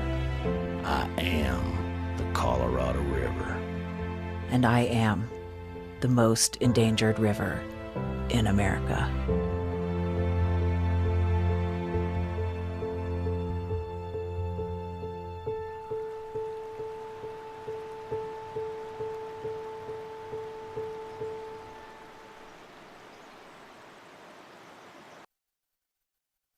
So, I'm kind of new here, but I've noticed a trend. My human does this funny thing where she goes around and gets all my toys, and then she hides them in that basket by the door. But it's always the same basket, and it's always in the same place. And then she acts so surprised when I find them, but, she's putting them in the same basket. Again. It's like, hello? That's where you put it last time. You were the worst at hide and go seek.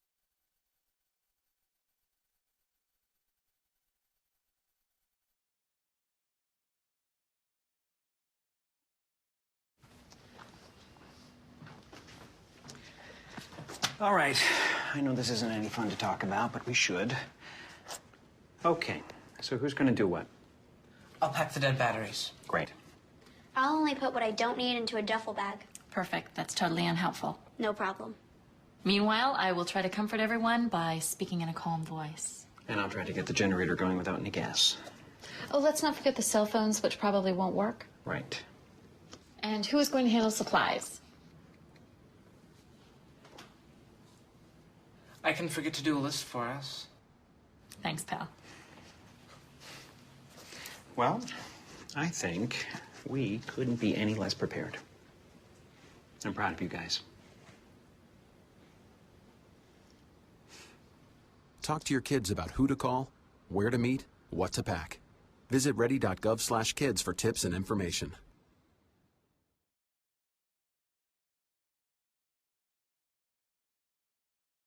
I grew up in the housing projects of Cleveland. I didn't even know that life could be any better than it was.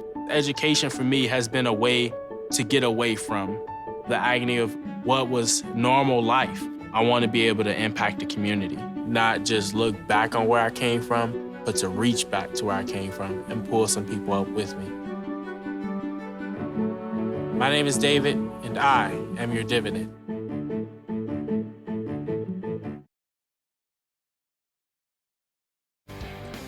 To have fired off a hydrogen bomb, tested a hydrogen bomb, with even the administration admitting now that President Assad is going to outlast President Obama in office, and with Saudi Arabia and Iran breaking off diplomatic relations. There's only one person who can fix it. You know? Yeah? Joe Cirincione. I should have known, yes. Yeah, he's got all the answers from the Plowshares Fund. We should get him in here.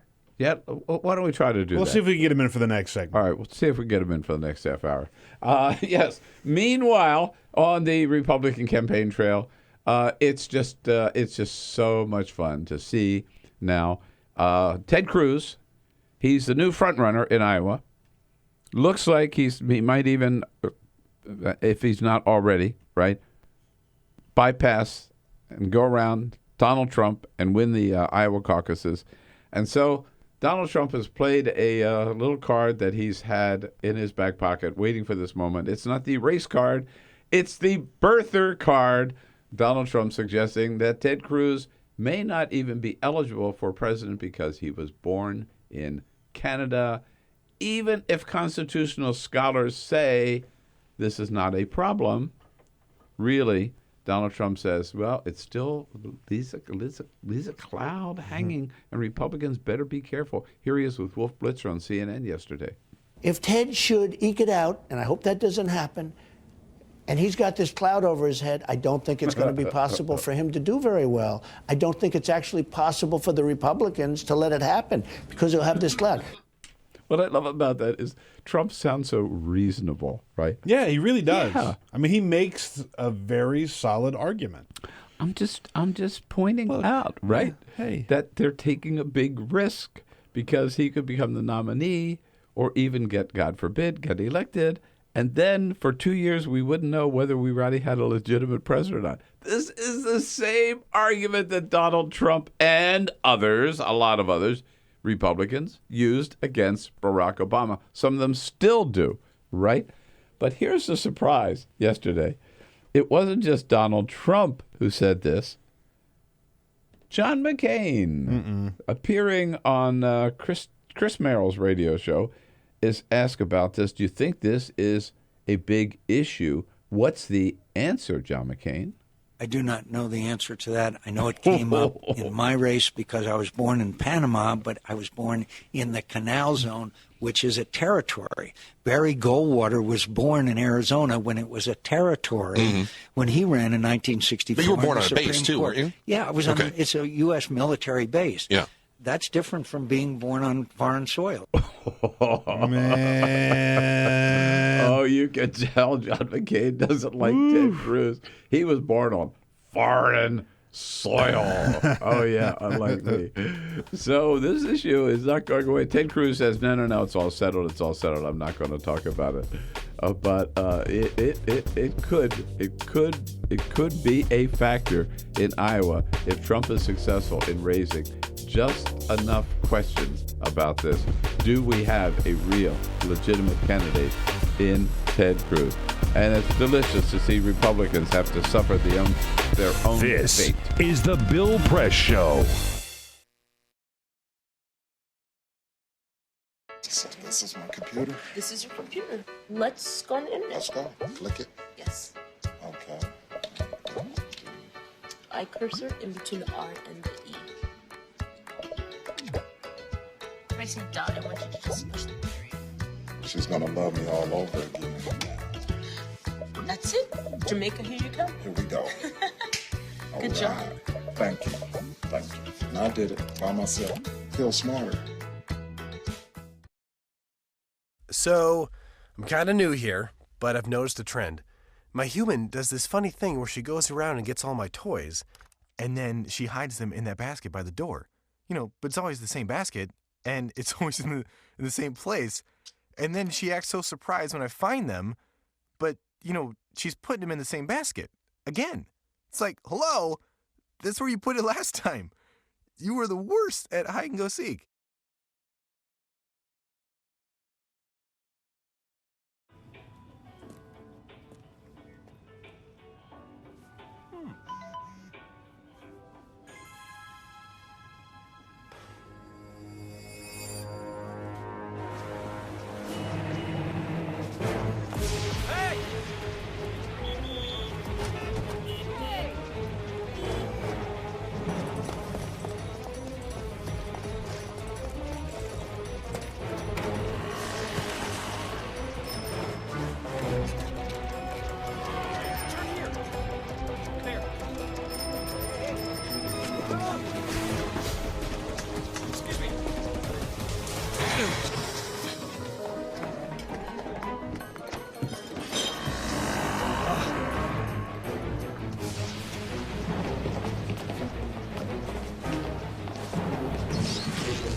So, same time next week? Well, of course. Put away a few bucks, feel like $1 million. For free tips to help you save, go to Feed the Pig.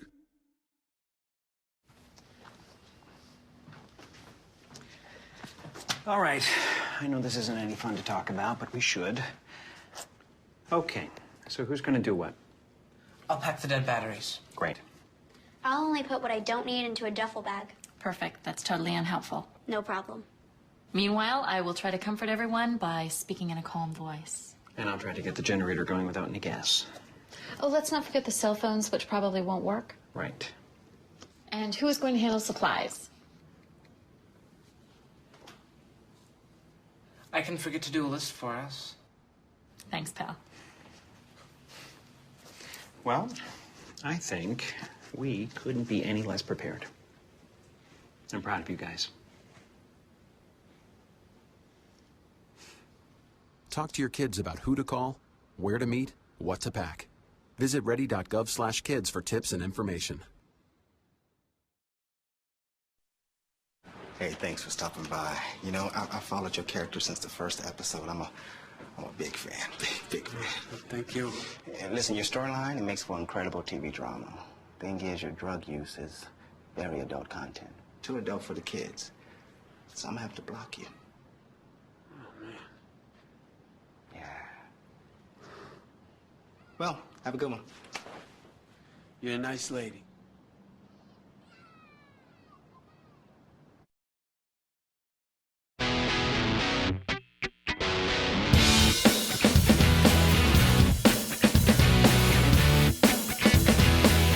Seen on Free Speech TV and online on TawkrTV. This is the Bill Press Show. About 33 minutes after the hour. It's a Thursday, January 7th.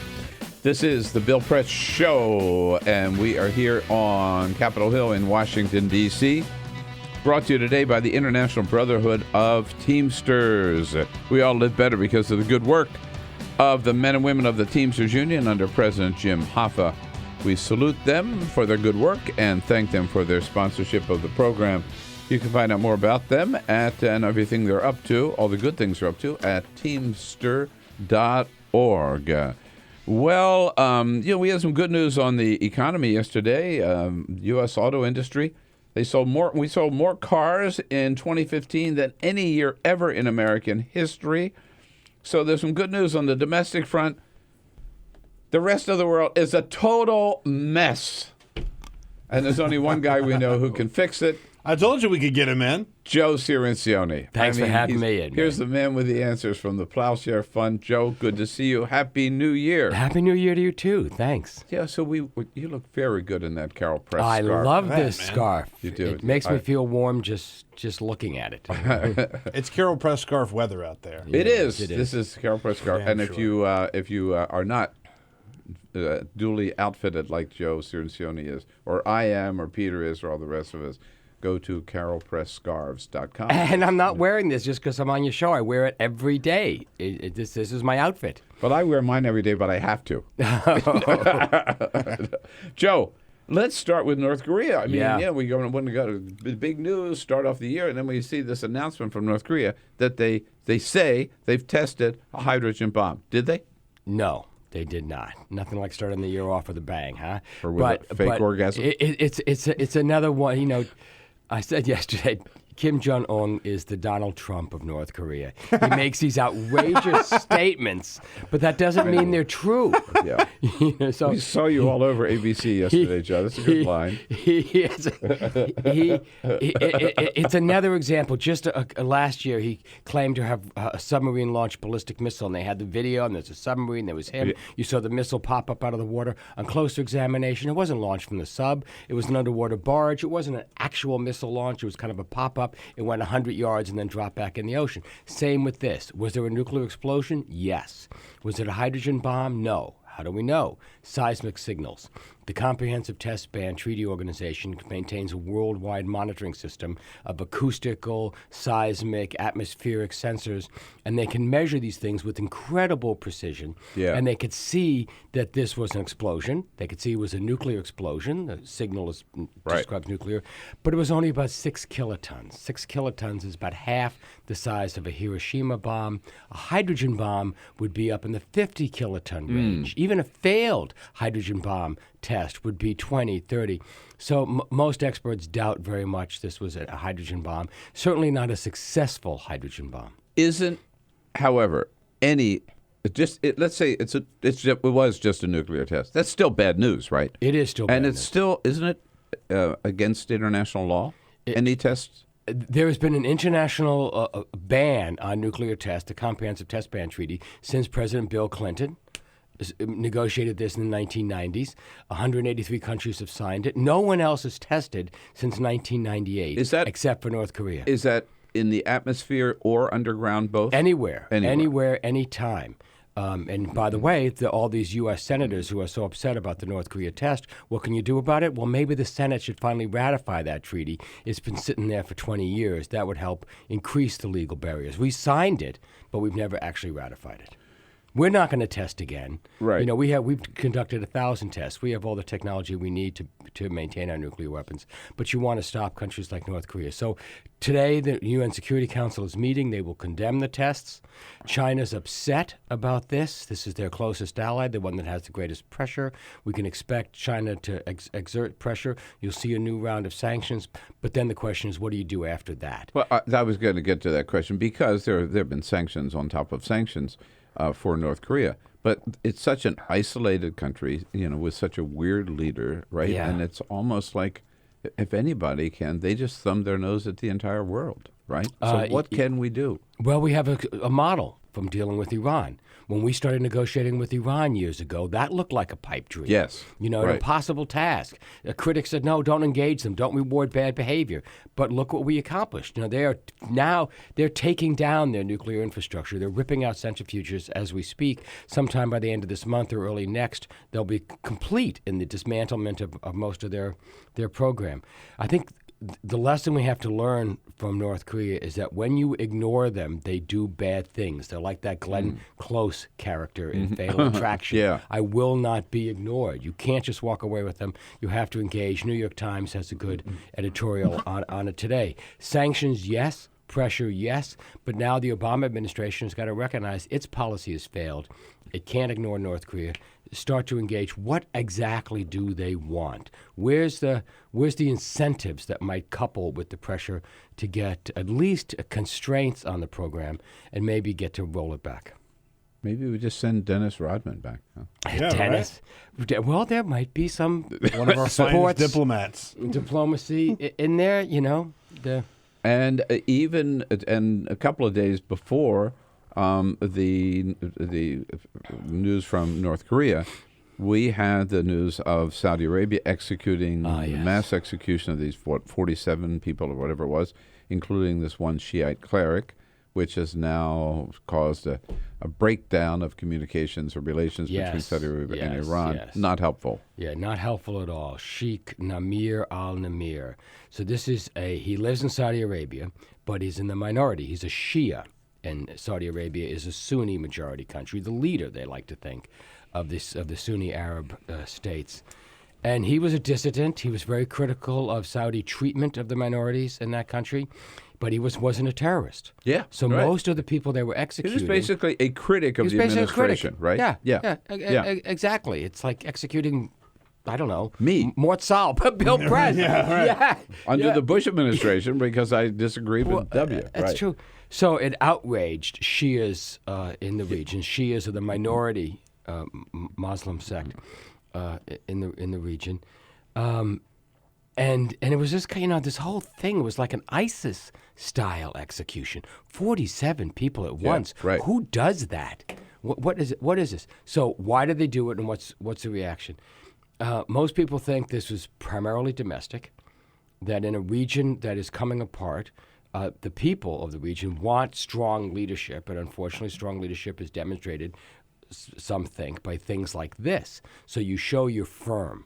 There's a lot of Sunni resentment against the Shias. And some of these people who were executed are Al-Qaeda types. And so you were showing you're not going to broker this. It's also a pushback on Iran. Saudis are not happy with the deal the U.S. cut with Iran, and they're trying to push them back. The Iranians were outraged, and they let that outrage get ahead of them. And what happened was a mob stormed the Saudi embassy and set fire to it. And that really ticked off the Saudis. They broke relations, convinced several of their allies in the region to break relations.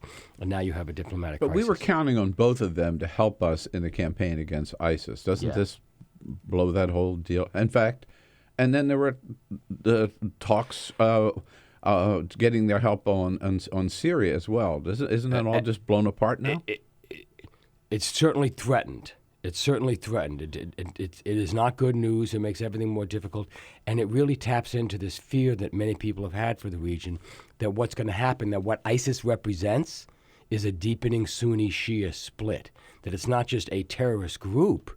This is a Sunni reaction to the Shias. They're out there killing Shias, and you might see the whole region fracture in this religious ethnic war. And the Iraqi government, Shia-dominated, is siding with Iran. Shias in other regions are siding with Iran. And so if you think things are bad now, they could get a whole lot worse. So you see a lot of U.S. attention. Secretary Kerry on the phone to capitals in the region trying to calm things down.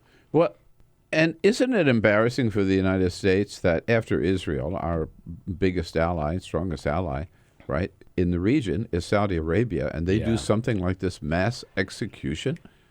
And, I mean, so, like, how can we be supporting these people? Well, if we believe in human rights and have any values at all, right? I mean, that question's been raised. I know there's practical side to diplomacy, too, right? But no, that is a very interesting point. I mean, if Burma had done this, if Iran had done this, can you imagine what the editorials in the country would be saying? But our ally does it, and there is this tendency to sort of say, well, you know, that's the Saudis. The devil you know, or something, right? But it really is. It should help us understand just what a fragile ally Saudi Arabia is. Some people have said, David Ignatius writes this in the Washington Post just yesterday, Saudi Arabia is teetering. That this is not a strong move. This is a sign of the turmoil inside Saudi Arabia. This is an effort to sort of prop up the regime, and it's part of a political fight going on inside Saudi Arabia, this kind of sort of desperate, dramatic act.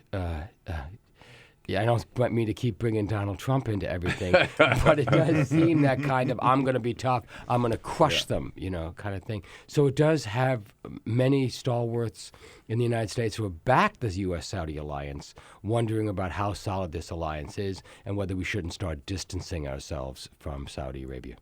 Boy, it just seems so intractable there. But I always feel a little better, Joe, when you explain things and I talk about it. I think, okay, well, maybe there is some hope here. And there is one more hope. Okay, last thing before we go? Yeah, before just a little break, but go ahead. Saudi Arabia yesterday said they will not let this rift interrupt the efforts on Syria. Remember, right. Iran and Saudi Arabia are in the same meetings talking about a ceasefire in Syria. That's historic. It's only been the last couple of months. Saudi Arabia says, yes, that those must continue. All right. I want to talk to you more about Syria when we come back. Joe Cirincione here from the Plowshares Fund, plowshares.org. We will be right back here. Good time to get your questions and comments in at 866-55-PRESS. Get social with Bill Press. Like us at Facebook.com/Bill Press Show. This is The Bill Press Show.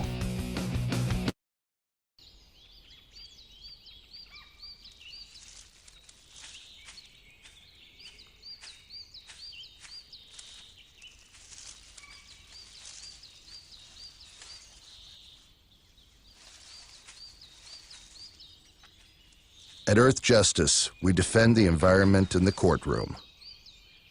Join our fight. When you take a seat, you take a stand.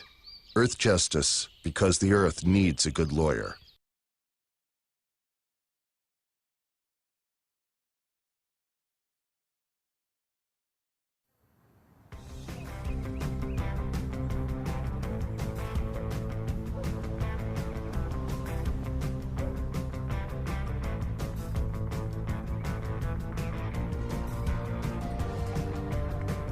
Sometimes when I'm walking down the street, I'm not necessarily looking out and seeing all these water-wasting lawns and people that aren't as connected to their neighbors and their lives as they could be. I'm walking down the street looking, going, edible oases, rainwater, fed landscape, and just looking at the possibility of these sort of landscapes up and down the streets of neighborhoods and communities all across this world.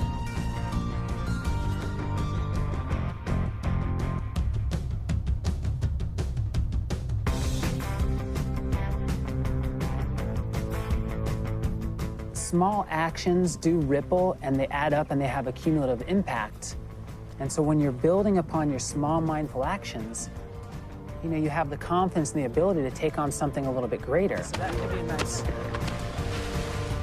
This, in the context of where we're at as a planet with climate change and these really big issues and people that are more disconnected and less skilled than ever, it becomes even more amazing and powerful how much of a solution this is to design these ecological gardens and to come together with shared vision and shared voice. There's never been a time where your choices have mattered more.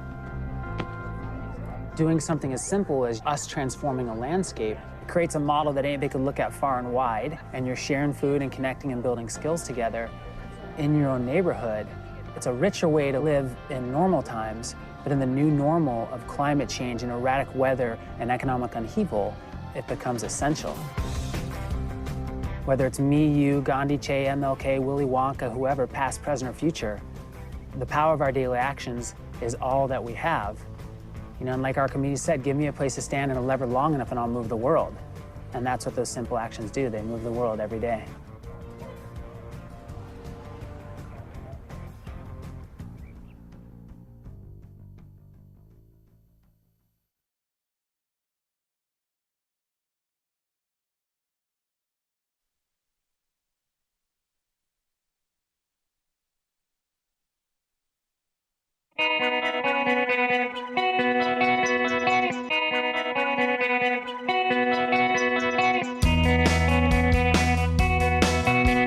Streaming live video right now at youtube.com/TawkrTV. That's TAWKR TV. This is The Bill Press Show. At 12 minutes before the top of the hour, Julie Mason from SiriusXM here, POTUS channel. As a friend of Bill the next hour with Congressman John Yarmouth from Kentucky. Joe Cirincione from the Plowshares Fund, our foreign policy guru, here in studio with us. Joe, before we go to the calls, I have to ask you one quick question, because you're talking about the Shiites and the Sunnis. The New York Times had an excellent piece a couple of days ago, just for people who don't know, going back to what this difference between them is all about, really. And it goes back to 632 A.D. Yes. And this dispute over who is the legitimate successor to Muhammad. Now, if they've been fighting over this since 632, we ain't going to resolve it today, Joe, are we? I mean, isn't this just like a hopeless division? We do not want to get in the middle of a religious dispute that has lasted almost 2 millennia. It's insane. But I mean, basically, no matter what we do, that's what it's all about. How do you resolve something like that? Well, certainly we don't do that. Yeah, Is there a that's right. resolution eventually? Maybe, but it's not us. And that's the lesson you have to learn. We can't fix this thing. And I think we can't fix the Middle East. We can play a role, but it's a much more collaborative role. And it's not the notion that you hear in the Republican primaries that somehow some firm, determined, mainly military effort can fix this. It's exactly the opposite. I think I just have to realize the roots of this. When you realize the roots of it, you realize our limitations, right? Yeah. It's almost, you want to say like Rodney King, can we all just get along, right? Well, at the very least, we're going to pull back. We're going to pull back. We'll stay involved, but we're not going to delude ourselves that there's an American-imposed solution here. Mary has a question from out in Ouray, Colorado. Hi, Mary. Happy New Year. Hi, Happy New Year to you. And I'm reading your Nuclear Nightmares, Mr. Joe, okay? Thank you. What concerns me is wonderful book. We've talked about it. Evidently an ISIS attack on an oil storage thing in Libya, I believe. And they said it could be an environmental disaster, and if ISIS keeps progressing on taking this over, that it could really be not that it isn't serious, but even more, dangerous for that area. Yes, excellent question, and thank you for your kind words about Nuclear Nightmares.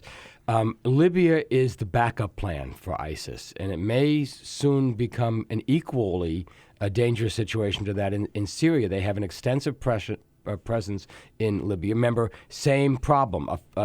We overthrow an autocrat there, and the country collapses, and there's no structure to take in place. So you have these Al-Qaeda and now ISIS forces moving in, and part of the ISIS plan is to take over the revenue-producing sectors of the Libyan economy. So you see them attacking these, not just to cause damage, but to seize them, to start operating them. They already have some oil-producing regions of Libya where they are extracting oil and selling it. So this is, if you think that the problem is just going to be in Iraq and Syria, you're kidding yourself. This is a cancer that is metastasized through the greater region. And they've taken the same template, right, from Iraq and Syria, and they're applying it now in Libya. Yes. And maybe with more potential, right, in the sense that you don't have the Russians or the Americans bombing them every day. You don't. That's right. It's a much more open territory for them. And of course, now you're in northern Africa, and there are other possibilities. And there's alliances with Boko Haram further down in Nigeria. So it's so great. So we overthrow Gaddafi and we get ISIS. Yeah. Oh, I just want to go home. Yeah. A lot. One other thing, the White House actually admitted yesterday that it looks like President Assad of Syria is going to be in office longer than President Obama, or he's going to outlast President Obama. So all this talk about we got to get rid of Assad, Assad's got to go, which we've heard for 3.5 years now. Assad's going to outlast us all. Right. So it's a story. Big failure in Syria? Well, yes, Syria is a failure. I mean, let's admit this. This has not worked, and various policies that various people have supported, have not worked. Get very involved, no, that hasn't worked. Withdraw, no, that hasn't worked. Armed a little, no, that hasn't worked. Train forces, no, that hasn't worked. So Syria is a failure that has many, many fathers and mothers. And so what the conclusion that many people have reached is that there are worse things in Syria than Assad staying in power. You take Assad out now, well, who takes over that one-third of Syria that he controls? Well, almost certainly ISIS, the most heavily armed militant section, and that would be a catastrophe. So the solution is to keep him in power for a while. How long is a while? The article that you're citing said there was a staff suggestion that maybe March 2017 would be the trend. So over a year. Well, that's actually fairly practical, but how long it would take to do a transition, to get the negotiations, to have some elections. And is that ideal? No, but it may be the most practical path. In fact, some ways, if we could do that, it might be a miracle. And you know, that means that in the end, you might have to say, Vladimir Putin was right. Well, I'm not saying that now. I'll just say, all right. Hey, Joe, great roundup, and great insights as always. Keep up the good work. Thank you, Bill. Thanks Get for over your having me cold. Again, Happy New Year. Come back again. We'll see you soon. Thank you. Plowshares.org. P-L-O-U-G-H shares.org. We'll be right back. On your radio, on TV, and online. This is The Bill Press Show.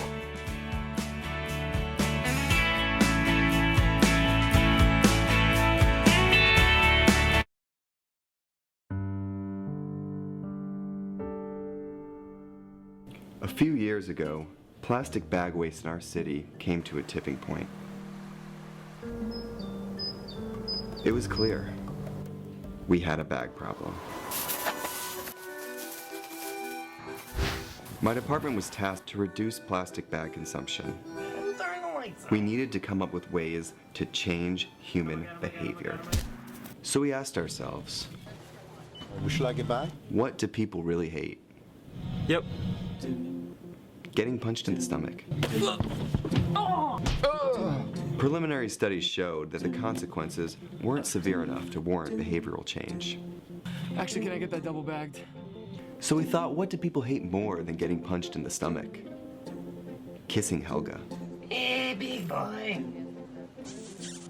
People didn't find her so offensive after all, so we had to get creative. How many bags?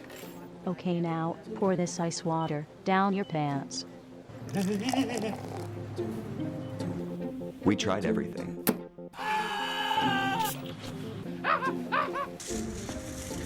Eat this rat. Defuse this bomb. Even fighting your clone.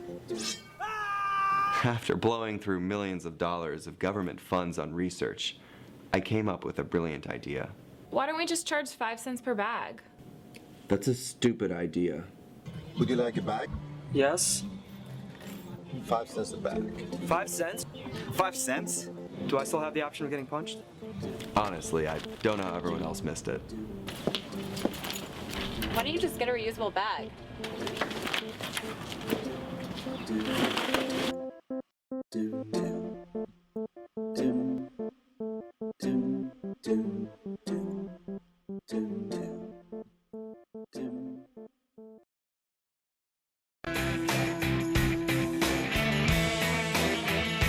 Hey, it ain't over. We got an exciting third hour coming up on Free Speech TV. You'll catch us at 5 o'clock Eastern, 2 o'clock Pacific. But you can catch us right away on our video stream, youtube.com/TawkrTV, TAWKRTV. Julie Mason from SiriusXM will be here for the entire hour as a friend of Bill, and Julie and I will be joined by the good congressman from Kentucky, Congressman John Yarmuth, to talk about yesterday's big vote to repeal Obamacare. Stay tuned. Hour number 3 coming up.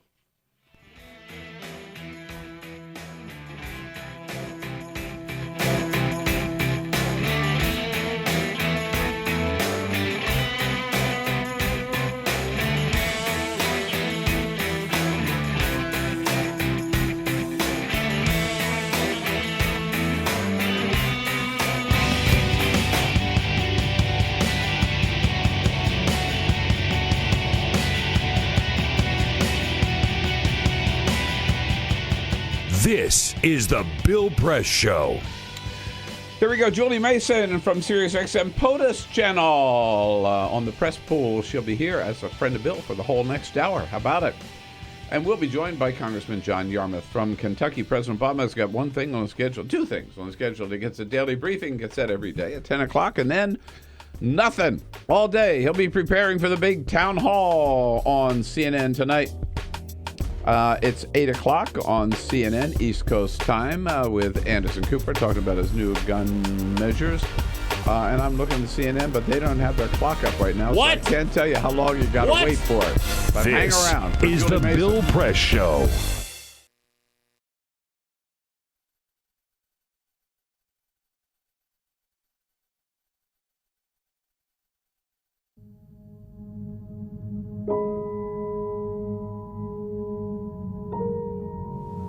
The hardest moments for me is when I'm laying awake in the middle of the night and I'm thinking about all the times I made a pitcher of Kool-Aid with the water, or I boiled a pot of corn or potatoes with the water. Those thoughts just stick with me in the middle of the night, and I feel horrible as a mom that I didn't know that something was wrong, but how could I have known? There's no way I would have known. The spill at Dan River happened when a drainage pipe that ran underneath an ash basin and dam collapsed, sucking out 6 decades of waste and spewing gunk directly into the river.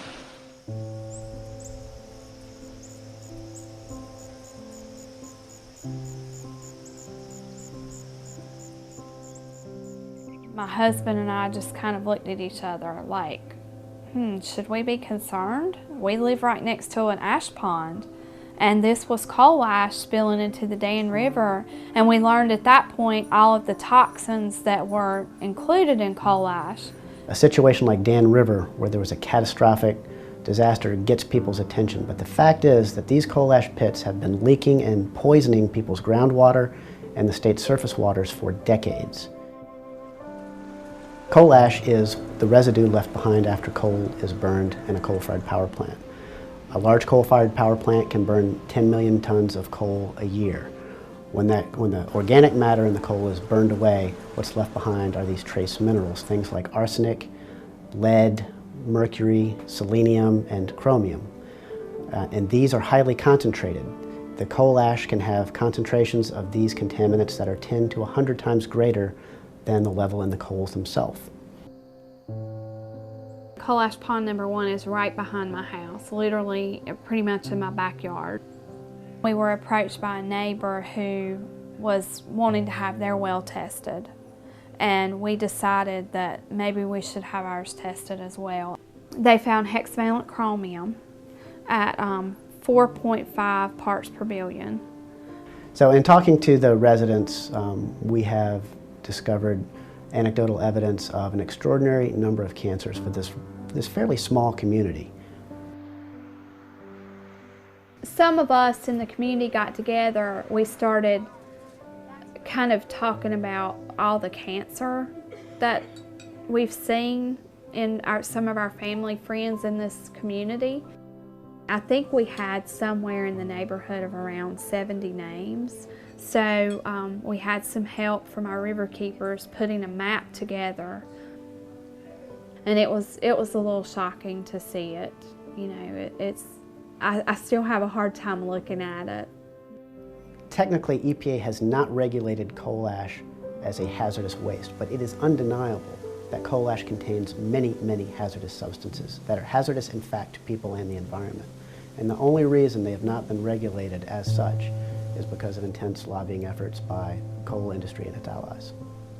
A lot of these chemicals are simple elements, but when you find them at the levels that they exist in around coal ash ponds, then you're starting to talk about cancer, brain tumors, you're talking about birth defects, developmental problems, neurotoxicity.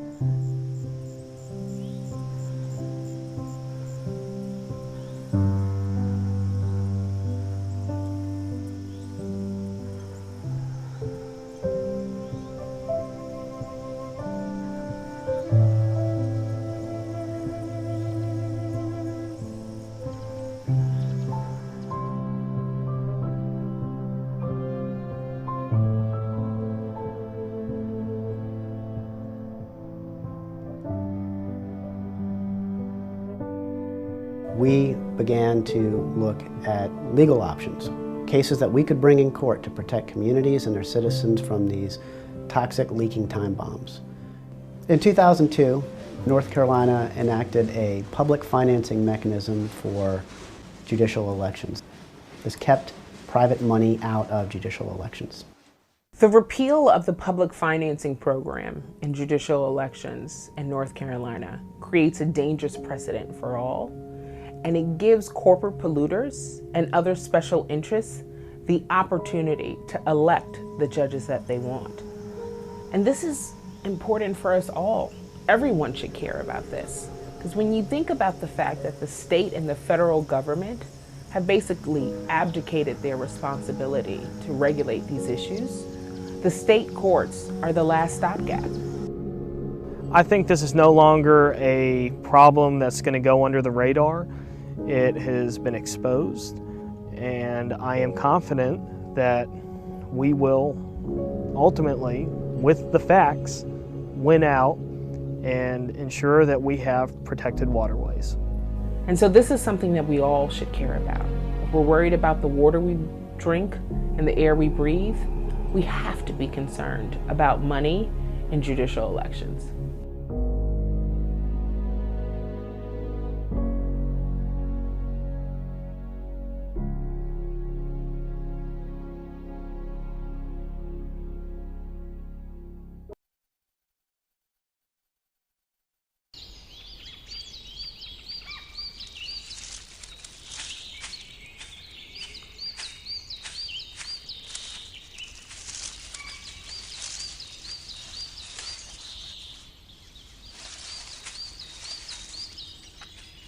At Earth Justice, we defend the environment in the courtroom.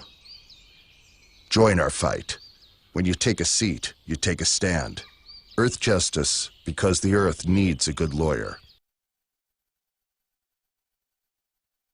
The average text takes your eyes off the road for nearly 5 seconds. At highway speeds, that's enough time to travel the length of a football field. Stop the texts, stop the wrecks.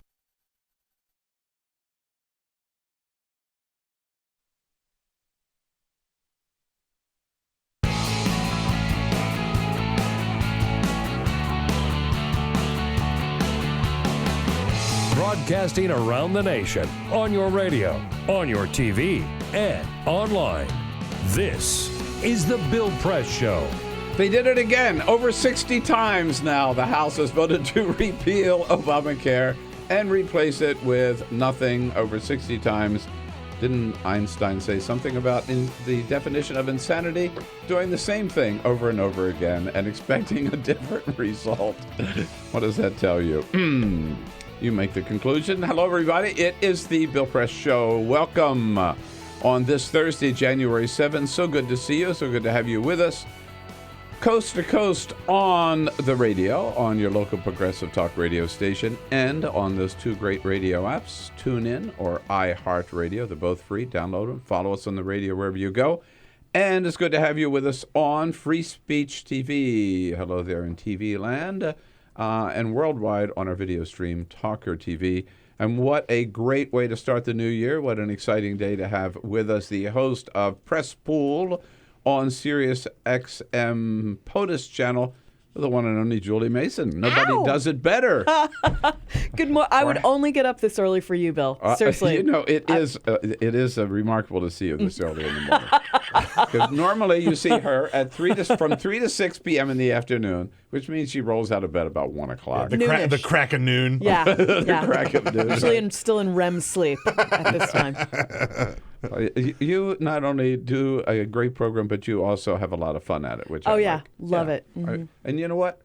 People ask me, why am I still, doing talk radio? Because I like it. I love it. I have a lot of fun. Radio is great. I think of all my friends who should be doing radio, who want to do TV or want to stay in print. I'm like, get on the radio. And your show is so for anybody who follows politics at all. It's great. It's phenomenal. Thanks. I'm always really flattered to hear politicians who listen to it and people who work in politics who listen to it. It's It's really great. And low-rent producers who listen to it. Random producers. I love it. No names. Low-rent whatever. idiot producers. Hi, Peter. Hello. How's that for an endorsement? Yeah, let's say hello to our low-rent producers, Peter Ogburn and Jamie Benson. Yeah, good morning. Hi there. But we've got a first-class screener in Ray Rogers, yeah. Taking your calls. Ready? At 866-55-PRESS, you can pepper Julie with your questions. Cyprian Bowling, too. Also, top of the line here, Yeah. our videographer. That's why we look so good on Free Speech TV. So, this North Korea, not the way we wanted to start the year, right? With the possibility now, kind of maybe didn't really happen that they exploded a hydrogen bomb, but. So Jimmy Kimmel does this great thing where he sends people out to get person on the street reactions. Mm-hmm. And he discovered that if you take something even as bad news as North Korea's a hydrogen bomb, but you put it in a positive way, you can get a positive response out of idiots on the street. Here's what it said. So he went to Hollywood, of all places. Yeah, here it is. Be somewhat alarming to those of us who are here on the West Coast. But we went out on the street today, and it seems like if you ask people a question in a cheerful enough manner, we Americans will offer congratulations for just about anything. North Korea announced that they finally were able to successfully detonate a hydrogen bomb. The world is excited. People are sending their congratulations. That's really good. Yeah, would you like to congratulate North Korea? Congratulations, North Korea. Finally. I mean, it's about time, Congratulations, Kim Jong-un, on everything you've done. You've done a really good job. Keep it up. Stay safe. Good work. Congratulations, North Korea. That's a high five. Oh, yeah. It's a high five. Let's give a high five to Kim Jong-un, right? Yeah. This is hilarious. It is. Isn't it his birthday today or tomorrow? I think so. Oh, yeah, that's right. I did That's see right. that. Oh, you know what? That That's that sweet. adds up. That's Yeah. sweet. Happy birthday. Dennis Rodman's on his way with a Yeah. cake. Yeah, He's so going to pop out of a cake. Robin's not alone. He's probably giving him Just a send high a five. lovely gift. Something thoughtful, Bill. Oh, it makes you sometimes ashamed of our fellow citizens. Anyway, we got lots to cover here with Julie, and then Congressman John Yarmouth from Kentucky will be joining us at the half. But first, this is the Full Court Press. Yes, indeed. Just a couple of other stories making news. Happy to help here. So we talked yesterday about how these ranchers up in Oregon. Oh, yeah. They need some snacks, man. Y'all-Qaeda. They said that they were the Y'all-Qaeda. They said they were ready to stay inside this government building for years, but there's one problem. They're running out of food. They ran out of food, or they're running out of food, and they have taken to Facebook, Twitter. They're asking people to send them some food. So one group actually took them up on that. PETA, People for the Ethical Treatment of Animals, I love it. delivered a large supply of vegan jerky to these guys. Nothing worse. Right? Like they might be rethinking this whole starving to death thing. So they brought them plenty of vegan jerky and sort of camped out outside of this compound where they are now with signs saying that the end of animal agriculture is nigh. Get out now. And protesting meat, and while also delivering some delicious vegan jerky to these guys. So, we surrender. Yeah. Yeah. So yesterday, the mayor here in Washington, D.C., Muriel Bowser, she held a little press conference right across the street, by the way, at the Eastern Market Metro. She was announcing a new task force created to fight robberies. That's a good thing, right? Mm-hmm. Except here's the problem. ABC 7 News reporter Stephen Tashida, a guy here in town, reports that about 100 feet away from where the press conference happened, he parked his car and someone broke into it. They smashed a window and stole a ton of TV equipment that he had in the car. Literally 100 feet away from where the mayor was announcing. Go DC. Go yes. DC, baby. Yeah. More on that as the story develops. And but the mayor said, I warned you. Yeah, right. See, I told you. This is kind of a heartwarming story. There's a guy, little kid, right? He was out on the beach in Mendocino. He was in Mendocino. There was a river, I should say, in California. The kid's name is Ryder Goggin, and he found a bottle, right? And he took it out, and he opened it up, and there was a message in the bottle. No. Yeah, right? Isn't this cool? I already love this. So inside, there was a little message in the bottle. It said, quote, "Hi, my name is Chris. I'm 10 years old. I'm in the 5th grade. I live in Sacramento, California. Call me when you find this to let me know where it washed ashore. September 5th, 1988. Wow. Right? Yeah. So Wow. so the kid's mom, they called the number, but it's been disconnected. They went to the public library. They found out who owned the line back in 1981, but that's all the records that they have on this phone number. So they are putting it out to the public. They're trying to find this kid, Chris, who threw this bottle in. That's in Sacramento, and wants to find out what happened to Chris. I wonder how old That that is so kid is cool. now. But it would be cool to connect. Yeah, right? Yeah. Oh, yeah, he's not a kid anymore. He was 10 in 1988. He was, he's almost 40 years old. I was just thinking, we lived in Sacramento, but we were gone It by wasn't then, you? so it wasn't, It wasn't you. us. Yeah. No, it couldn't have been. All right. So, Julia, of all the fun that we've had with this Republican presidential primary in 2016. God bless them. God bless. Hashtag blessed. Yes. Seriously. Yeah. Particularly for us in this business. Oh yes. But I think I am at least having the most fun this week over Donald Trump playing the birther card against Ted Cruz. So here, first of all, this is Trump yesterday with Wolf Blitzer on CNN, sounding so reasonable. If Ted should eke it out, and I hope that doesn't happen, and he's got this cloud over his head, I don't think it's going to be possible for him to do very well. I don't think it's actually possible for the Republicans to let it happen because he'll have this cloud. Isn't this delicious? Because the one thing Donald Trump really cares about is the future of the Republican Party. Oh, yeah. That is tops on his list. Yeah. And also the well-being of Ted Cruz. Ted Cruz, I right. mean, who among us does not care about that night and day? But Donald Trump first and foremost. But is this an issue? No! Right. No! But here's the thing. Trump's But can Trump supporters make tend it an to, issue? Oh, he could make a ham sandwich an issue in this campaign. So we're talking about low information people or people with information who don't care. So he can say anything. He can take something that's been asked and answered and just raise questions. Look what he did to Ben Carson, calling him a child molester. I don't know about Seventh-day Adventism. Yeah. So, I mean, Ben Carson had his own built-in problems. But anyway, so this is what he does. He raises some questions about something. I just have questions. I'm just I asking don't know. questions. I'm just trying to find out what's going on. And we don't want this cloud hanging Yeah, over our head, cloud. right? I mean, Yeah. it could be really serious. All right. So then No one thinks so. Trump out there, you know why he's doing it? John McCain yesterday said, Boom. this is worth looking into. John McCain, who was born in Panama. Delish.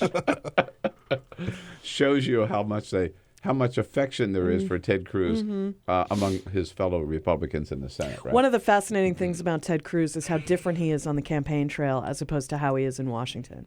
I mean, he still rails about like the Washington cartel and robed Houdinis, but he actually will also sound like more reasonable and give more reasoned responses. And when he's asked a question, he sounds a little more statesmanlike than when he's here in Washington. All right. So how do you read Iowa? I mean, obviously Trump's playing this card because he sees that Ted Cruz is emerging in Iowa. Do you call Cruz, or then Well, I think it's more and more stories about that people are, some establishment Republicans are worried about both Trump and Cruz, and therefore looking at Marco. Rubio. Right. They're all calling, like, get behind Rubio right now. You know, it's ready to write Trump off and say, like, he doesn't have the organization, blah. Like, Iowa's like Cruz's room, right? That's like his natural constituency, Iowa Republicans. But then we have things like Ken Vogel's story in Politico yesterday. I know you saw it, about how way under the radar, Trump has put together this data juggernaut, and they're really trying to figure out how to turn fans into caucus goers and voters. So they're spending money on it. They're spending resources on it. So I think they're serious. So I'm not quite ready to write Trump off yet. Yeah, well, I think we've all learned the lesson, right, about writing him off. I mean, how many times have we done it? How many times have we been wrong? Right. But is Rubio the alternative? I mean, he's got his own problems, doesn't he? For some reason, to me, he just hasn't caught on. It No, doesn't click. he hasn't. He's There's trying to play like a disconnect. long game, but he's not. But we're looking for that momentum, right? And right now, Christie is trying to challenge him for the establishment momentum. I was going to get to Seems him next. Yeah, he seems to have something going on in New Hampshire. I don't think either of them is going to do very well in Iowa.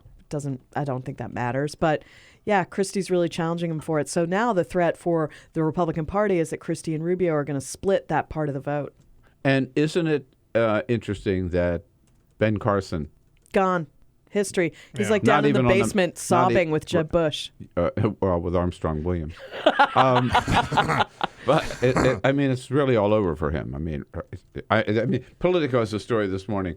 Carson's last stand, right? He's gonna be like 16 days in Iowa. He's gonna turn this thing around. Ain't gonna happen.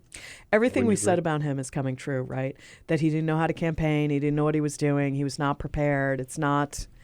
You can't just translate success in one field into success in politics. Politics is its own thing. So for all that we were wrong about Trump, we were right about Carson. Yeah, right. Now, some people may not realize there is a Democratic primary also. And of sorts. There was an interesting question yesterday. The Vice President did a series of interviews with local television stations, not the president this time, the vice president. And he was asked a question by NBC reporter, I forget where she was from, but at any rate. Connecticut. Connecticut. Thank you, Jamie. That's what good producers are for. So Wait, what did he say? I wasn't listening. Connecticut. Oh, okay. All right. At any rate, interesting question, interesting response. Any regrets? Any regrets to not throwing your hat in the ring? Sure, I regret it every day, but it was the right decision for my family and for me, and I plan on staying deeply involved. And we've got two good candidates. We have two. Which good two? Candidates. I think he meant Sanders and O'Malley. Isn't that an interesting Freudian slip? We have two good candidates. Yeah, right. But I find it that he regrets it every day. He right? wanted to run. And You and I say both know he that should have run. That he wanted to get in. He Yes. was that close. He was putting it together. It was happening behind the scenes. You know it. I know it. Everyone was saying it. And Yeah. then at the last minute, he pulled the plug. He Yeah. got so close to doing it. And he regrets doing it. I think so. Especially when he sees like how moribund it is. These debates are horrible. O'Malley went nowhere. Sanders isn't going to get it. How do you get the nomination when you have no black support?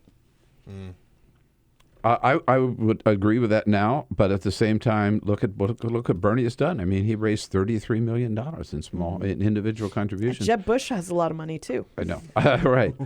There's a story this morning, and I think somewhere I saw it that in Nevada, which was considered the firewall, the Clinton campaign, as in 2008, said we don't care. Iowa and New Hampshire we can do, but Nevada is our firewall.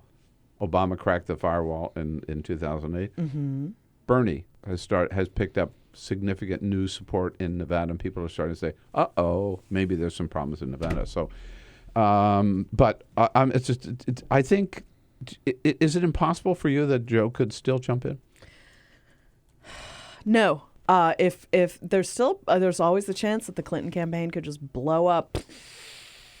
And the party is not going to accept Bernie Sanders. If They're not. does, Biden's in a flash, don't you? Yeah. Yeah. All right. God, what fun we have. I With mean, Julian. there is a chance. I'm not trying to. I'm just I'm not trying to sow conspiracy theories here, but like, there's a good chance that something could happen to Hillary Clinton with her campaign when you look at the whole federal investigation that's going on. Right? Comey. I mean, it's Comey's out there plotting. it's out there. Yeah. It's a possibility. It is. I think it's remote, but it is a possibility, and I'm sure that that is in Joe Biden's mind. Julie Mason here with us from POTUS Channel, Press Pool. John Yarmouth joins us a little bit later. We'll be right back. Your questions, your comments, you're always welcome to jump in at 866-55-PRESS. Connect with The Bill Press Show on Twitter. Follow us at BP Show and tweet using the hashtag WatchingBP. This is The Bill Press Show.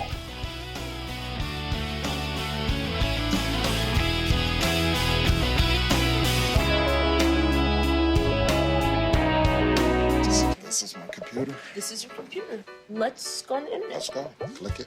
Yes. Okay. I cursor in between the R and the E. If I see dot, I want you to just push the period. She's gonna love me all over again. That's it. Jamaica, here you come. Here we go. Good job. Thank you. Thank you. And I did it by myself. Feel smarter. So, I'm kind of new here, but I've noticed a trend. My human does this funny thing where she goes around and gets all my toys, And then she hides them in that basket by the door. But it's always the same basket, and it's always in the same place. And then she acts so surprised when I find them, but, she's putting them in the same basket again. It's like, hello, that's where you put it last time. You were the worst at hide and go seek.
So, same time next week? Well, of course. Put away a few bucks, feel like $1 million. For free tips to help you save, go to Feed the Pig.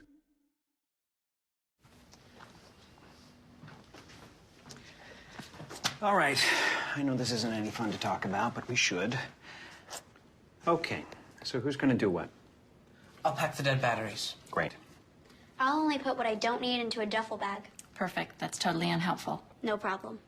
Meanwhile, I will try to comfort everyone by speaking in a calm voice. And I'll try to get the generator going without any gas. Oh, let's not forget the cell phones, which probably won't work. Right. And who is going to handle supplies? I can forget to do a list for us. Thanks, pal. Well, I think we couldn't be any less prepared. I'm proud of you guys. Talk to your kids about who to call, where to meet, what to pack. Visit ready.gov/kids for tips and information. Hey, thanks for stopping by. I followed your character since the first episode. I'm a big fan. Big fan. Thank you. And listen, your storyline, it makes for incredible TV drama. Thing is, your drug use is very adult content. Too adult for the kids. So I'm gonna have to block you. Oh, man. Yeah. Well, have a good one. You're a nice lady.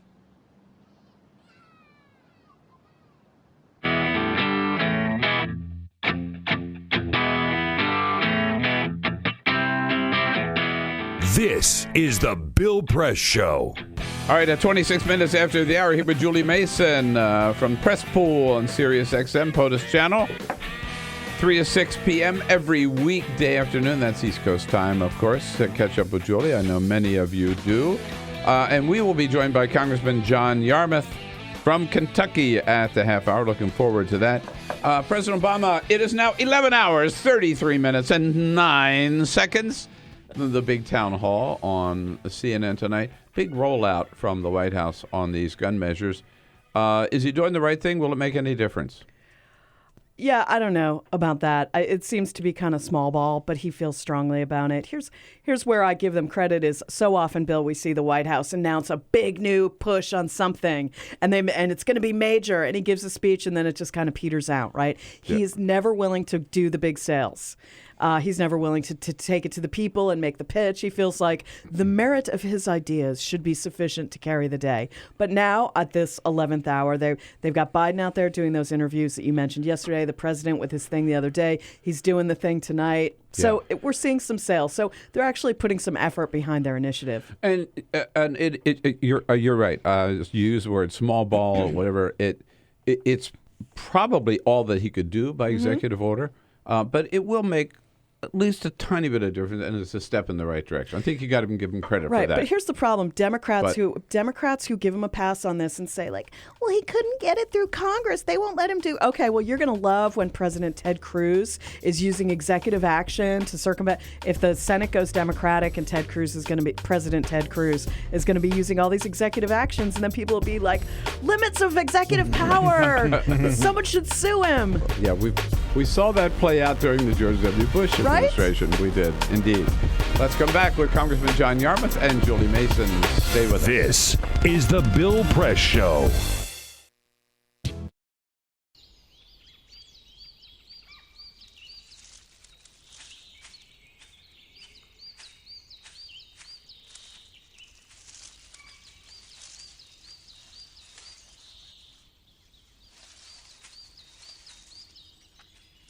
At Earth Justice, we defend the environment in the courtroom. Join our fight. When you take a seat, you take a stand. Earth Justice, because the Earth needs a good lawyer.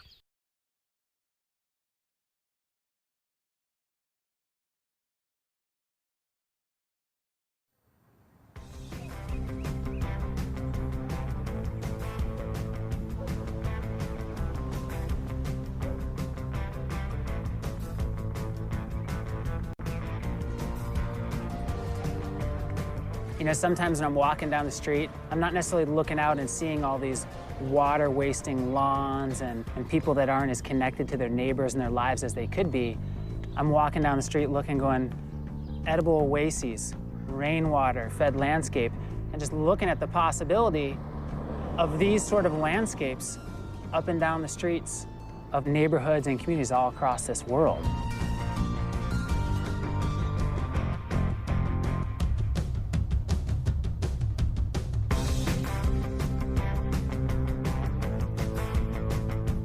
Small actions do ripple, and they add up, and they have a cumulative impact. And so when you're building upon your small, mindful actions, you know, you have the confidence and the ability to take on something a little bit greater. So that could be nice. This, in the context of where we're at as a planet with climate change and these really big issues, and people that are more disconnected and less skilled than ever, it becomes even more amazing and powerful how much of a solution this is to design these ecological gardens and to come together with shared vision and shared voice. There's never been a time where your choices have mattered more. Doing something as simple as us transforming a landscape creates a model that anybody could look at far and wide, and you're sharing food and connecting and building skills together in your own neighborhood.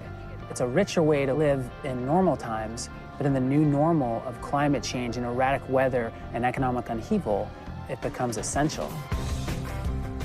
Whether it's me, you, Gandhi, Che, MLK, Willy Wonka, whoever, past, present, or future, the power of our daily actions is all that we have. You know, and like our community said, give me a place to stand and a lever long enough and I'll move the world. And that's what those simple actions do. They move the world every day.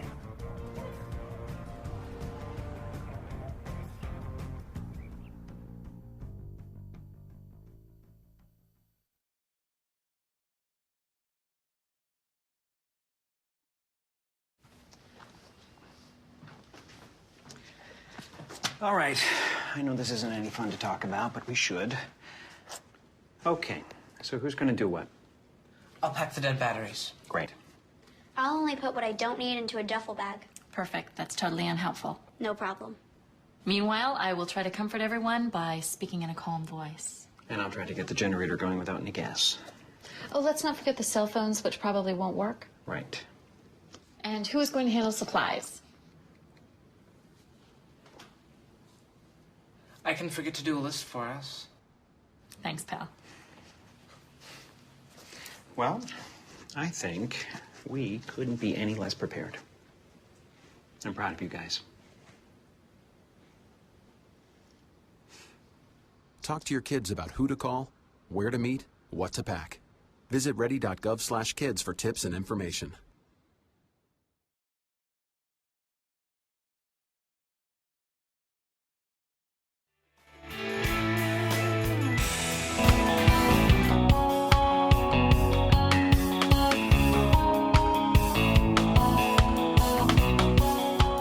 the most valuable morning radio show, according to The Nation magazine. This is The Bill Press Show. All right, here we go at 33 minutes after the hour now. It is the Bill Press Show.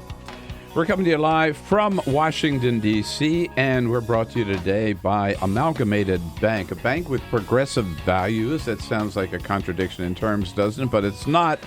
Actually, for nearly a century, Amalgamated has been the first choice bank of progressive organizations and people nationwide. So check them out, amalgamatedbank.com.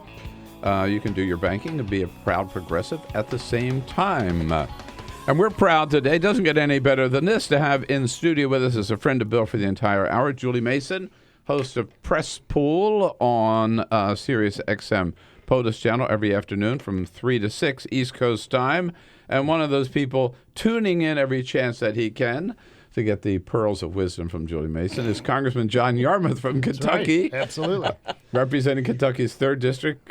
Congressman, nice to see you. Happy New Year. Bill. Happy New Year to you. And Julie, Congressman Yarmuth's main claim to fame is that he is the chair of the Bourbon Caucus of the United States Congress. Totally legit. If you're going to chair a caucus, that's the one. You betcha. And it's a very popular caucus. Yeah, very popular, totally bipartisan. As a matter of fact, I testified the other day before the Rules Committee on the reconciliation bill, and Tom Cole is on the committee, a Republican from Oklahoma, and Tom Price, the chairman of the Budget Committee, was next to me, and Cole says, "I have both my chairmen here. I have Chairman Price from the Budget Committee and Chairman Yarmuth from the Bourbon Caucus."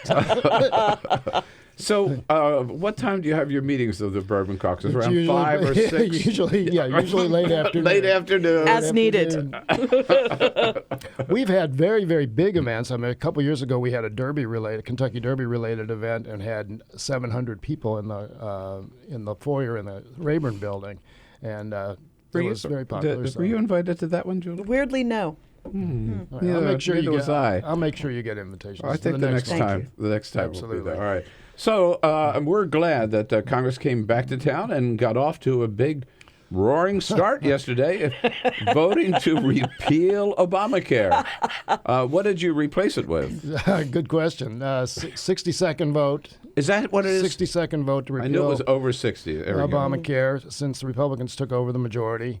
And, the ironic thing, not the ironic thing about this one, again, it feels like Groundhog Day in these debates, but now we have a CBO report analysis that said that this piece of legislation would have taken insurance away from 22 million people, but also would have raised the deficit over the long term. And so those people who are supposedly want to work on the deficit voted for something that will increase the deficit.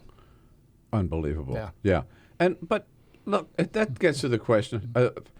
Hey, Jamie, do we have that little clip from Paul Ryan yesterday? I mean, new speaker, maybe a new approach, a new way of thinking of things, and yet here's Paul Ryan defending the vote yesterday. Speaker Ryan. This is the first time in 5 years we will finally put a bill on the president's desk that defunds Obamacare. For years, Senate Democrats have been blocking and filibustering these bills. This is too important to let up. He knows this is not going anywhere. Why is he doing this? Well, they make a big deal out of the fact that this is actually going to go to the president's desk. So it is a first in that respect. So if that makes them happy, then fine. If that mollifies their base, fine. But fortunately, the bill's not going to become law. Does it show that he still is kind of beholden to the same Tea Party caucus that brought John Boehner down? Absolutely. The dynamics haven't changed. I think we passed 4 significant measures at the end of the last session of Congress on a broad bipartisan basis. 2 of them were already in the works before Speaker Ryan became Speaker. The No Child Left Behind reform and the budget bill right. at the end of September. So we did the omnibus spending bill. We did a transportation bill. He gets credit for that. And I think his caucus basically said, we'll give him this one. Because there were 150 votes for the omnibus spending bill, as opposed to the budget bill at the end of September when there were only 79 Republican votes. So 150 Republicans in September voted to shut the government down. And So he got a few more votes for this, but I think it's going back, and you've heard that rhetoric from those on the right that say, they're not happy about it, and the media world, the conservative media world, is all over Ryan now. In what way? Well, saying he's betrayed them and he's sold out and he's a rhino. What a no-win job. Yeah, and makes you wonder why he took it. So the honeymoon's over. Well, yeah, that's a question to you, I guess. No, I think that's right. Right. But fortunately for the country, there really aren't any must-pass measures over the next few months. Now, I'm one who believes that immigration reform is a must-pass measure, and we have to fix the immigration system. But I don't think he's going to be put in that position where he's one of these cliff issues, whether debt ceiling or government shutdown. He's not faced with one of those, and won't be through the election. So that's good for the country. Well, that gets to just jumping then to the gun issue, because there have been a lot of comments by Republican members of Congress that the actions that the president took this week and announced this week, that they are going to undo them, overturn them by introducing measures to take the funding away from the Department of Justice or the FBI. Now, if what you say is true, if you follow me, that there are no must-pass measures this year, then they can't do that, right? Well, I mean, they can try to do that. But boy, what hypocrisy that will demonstrate. I mean, here's the argument that conservatives or those opposed to gun reform always use is, we have plenty of laws in the books, let's just enforce them. So if they now vote to take away the funding for enforcement, they're undermining their own position. Now, whether people are going to get first time. No, it would not be the first time. Yeah, right. Yeah. Not even the first time this week, from what you described. That's right, exactly. But it is a legitimate question about the limits of presidential power, right? And I worry that President Obama is setting a dangerous precedent. If the White House goes to Republicans next time, then, as we were saying earlier, what's President Ted Cruz going to get up to? Well, that's good point. But, I think the administration was stressing the fact yesterday that this wasn't an executive action. This was basically asking for ordering guidance from on existing law. Guidance to states. Now, you've been involved in this issue a long time, Congressman. So first of all, let's be honest. We applaud, the progressives applaud what the president did. Is it a big deal, and will it make any difference in the end? I think it's a big deal in the sense that it shows determination at the highest level and using the bully pulpit to a certain extent to continue to raise this issue and to reflect what is clearly an overwhelming majority of the American people who want universal background checks. In themselves, though, will it prevent any? Would it have prevented any of the tragedies that we've seen? Well, that's a good question. I think it may well have prevented one or two. Now, it's not going to, as the president stressed, I think he's absolutely right. Nothing's going to prevent all of them. And the kind of argument I use is, if we had a promising cancer cure that was only going to prevent 5% of cancers, would we just ignore it because it wasn't going to cure every cancer? Of course not. 30,000 people a year lose their lives through guns. 20,000 or so suicide, and the rest through murders. If we prevented 100 of those, it would be worth it. If we prevented 20 of those, it would be worth it. And I think there's a reasonable chance, since under existing background check laws, they've stopped about 2.5 million people over the last decade or so from getting guns. I think there's a reasonable probability we'd stop some who shouldn't have them. Julie and I were talking earlier, Congressman, about the power of the NRA.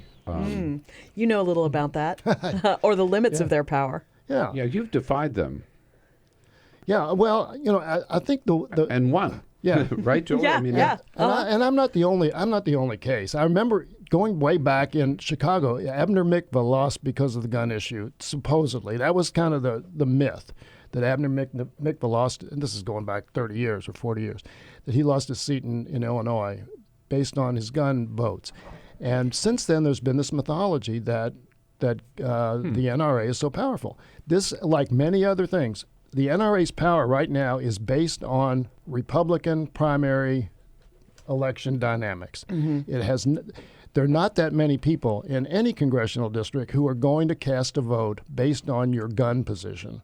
There are things alone, and they're not that many one-issue voters. I figure there may be 2,000 in my district out of 500,000 voters.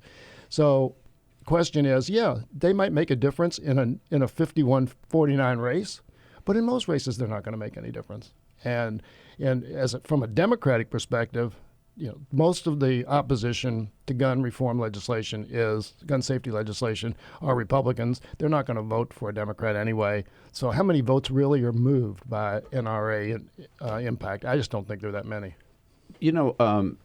Julie, Hillary Clinton seems to have figured that. I mean, I don't remember, maybe you do, a presidential candidate who has made gun safety and gun control, a major issue. She's... Well, when you look at the polls, Bill, it's hardly it's hardly a big risk for a Democrat.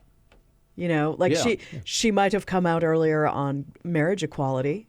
It's a no risk position for her. Yeah, but I still don't remember even Barack Obama or Hillary making this like one of their number one planks in 2008. President Obama, for all his outrage at this point, has twice expanded gun rights.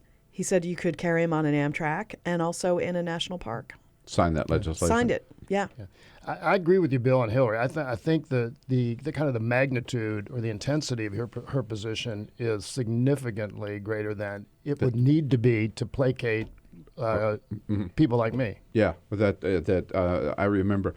And there is political news from Kentucky, too, which we can get into with a good congressman from Kentucky and Julie Mason when we come back. Your chance to throw a good question, a curved question to the congressman or to Julie. 866-55-PRESS. Leave me alone. We'll be right back. Follow us on Twitter @BP Show. This is The Bill Press Show.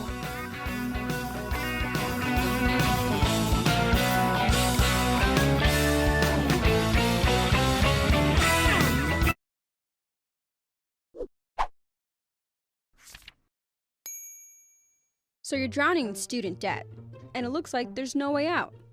Have you considered bankruptcy? Of course not. It's a dirty word, and everything you've heard says students can't file anyway. It didn't start that way. Bankruptcy laws were enacted in the 19th century to give people a fresh start. But not all debt is created equal. Take this, for example. We have you, your buddy Carlos, and your grandma Lucy. Carlos got laid off. His credit card debt was too much to handle. So he filed for bankruptcy. It will totally screw his credit, but at least he can start fresh, and after 10 years, his credit report should be fine. Grandma Lucy's home lost half its value. Now her mortgage isn't worth paying back. She says F it and decides to file for bankruptcy too. Then there's you. You didn't land that dream job, you're struggling to make ends meet, but the interest just keeps piling up. With a broken heart, you've written off the possibility of buying a home, having kids, and getting married because, hello, who wants to deal with your crazy baggage? But in reality, you want those things, and your education was supposed to get you there. Now you need a fresh start, just what bankruptcy was intended for. You try to file, like Carlos and Grandma Lucy, and that's when you realize it's not as easy for you as it was for them. In the 70s, Congress worried that students were using bankruptcy to abuse loan programs. That wasn't quite true. Still, over the years, Congress gradually stripped student debtors of their options. The Bankruptcy Reform Act of 1978 was even called discriminatory toward students by the chairman of the subcommittee. Student debt was singled out and lumped with criminal debts. Today, if student debtors try filing for bankruptcy anyway, they'll need to prove their debt imposes an undue hardship. But who's to say what qualifies as an undue hardship? Even some judges have said they don't get it. This lack of clarity in the law could work in your favor. A Harvard researcher discovered in 2012 that few students actually try to discharge their loans through bankruptcy. Of the students who filed for bankruptcy to settle other debts, only 0.1% tried the same tactic on their school debt. The craziest part? Just under half of them got their debts fully or partially discharged. In other words, you can file for bankruptcy on your student loans. Depending on your situation, it might just be a matter of trying. At least there's that.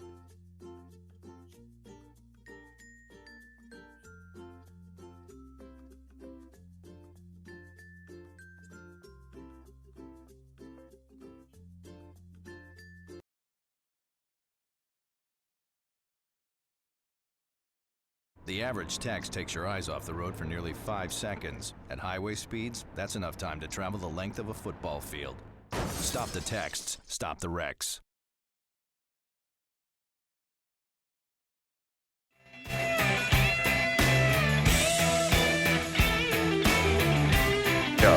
Okay, at 12 minutes before the top of the hour now here on this Thursday, January 7th, winding up with Congressman John Yarmouth from Kentucky, representing Kentucky's 3rd District, and Julie Mason. Julie. Hello. Host of the Press Pool on Sirius XM. Catch that every afternoon from 3 to 6 if you don't already do so. So, Congressman, we're starting the new year, 2016. All of us starting our work year. How many days are you going to work this year? I think it's somewhere around, in terms of being in session, it's about 95 or something like that. I know we have 45 days after June, and I think 3 weeks of those are lame duck days, so they're after the election. And we're out of our normal August recess, which usually starts at the beginning of August and goes through Labor Day, now starts July 16th, so it's now 7 weeks. We're out all of October because of the elections. So let's be generous. Let's say you guys are going to be in session 100 days this year. I mean, isn't that an outrage for the American public? Of course it is. Of course it is. And we're in session. Of course, when you have no legislative ambitions other than to continue to cast symbolic votes for the right wing, then you don't need to be in session very much. But, or to dismantle, defund Planned Parenthood, or dismantle this or repeal Obamacare, EPA, right? or whatever. Yeah. That's really all they want to do. And not a bad job, Julie, if you can get it, huh? It sounded pretty sweet. It would be nice if we actually did start debating aspects of the Affordable Care Act and how they might be improved. Clearly, we all knew that when we voted for it. How about a new authorization for the use of military force? That would be something. Yeah, that could be something. Yeah. Maybe that war we're involved in now might be a legitimate war. Yeah.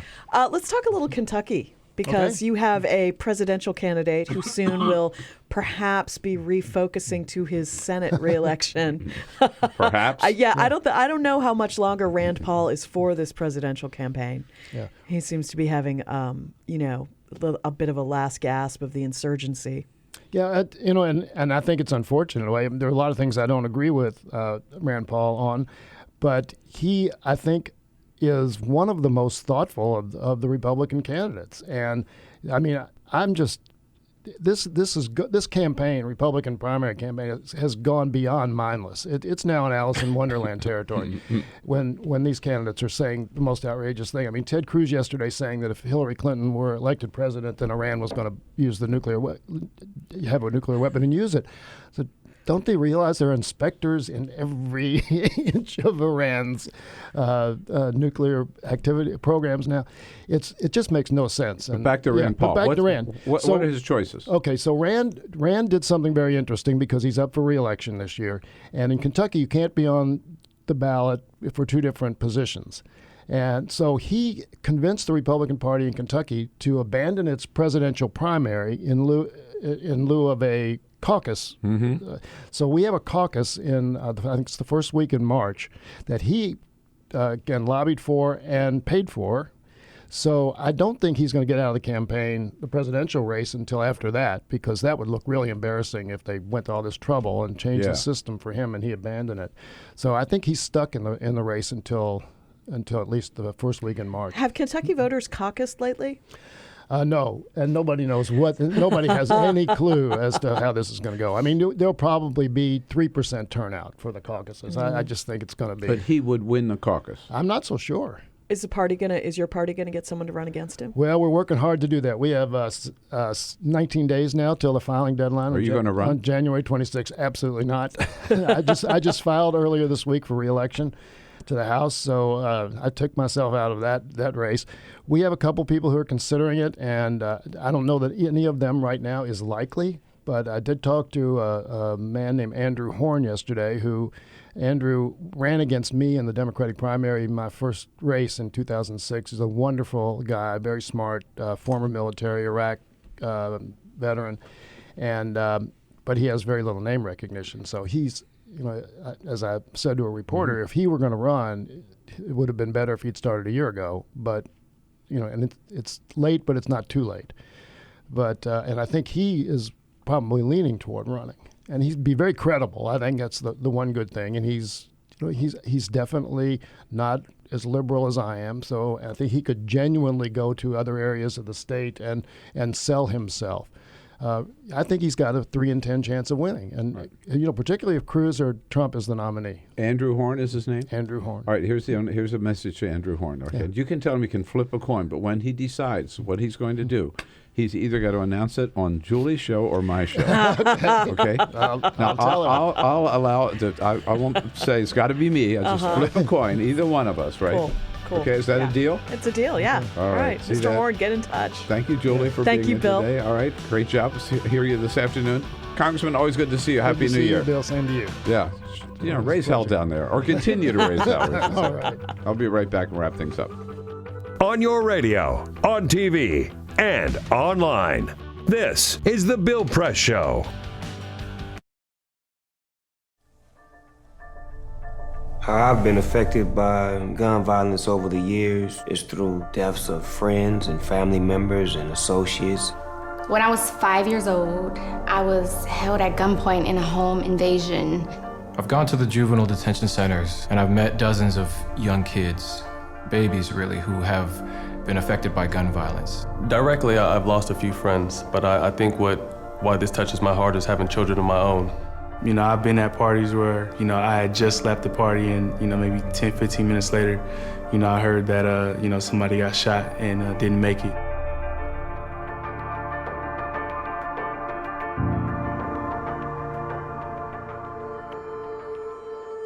There are a lot of people benefiting off of our pain, and it's time we do something. I'm here to unload my investment because I think that it's important that we start kind of seeing where our money is going. It's time to go to your financial advisor and demand that there are no gun investments in your 401k. Even if you don't have investments, you can still help spread the word. This is something everyone can do. So if you push your people that have 401ks, it might be your grandma, it might be your cousin, this effort can make a big impact.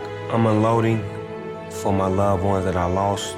I'm unloading for my 18-year-old self. I'm unloading my 401k for the future of my children.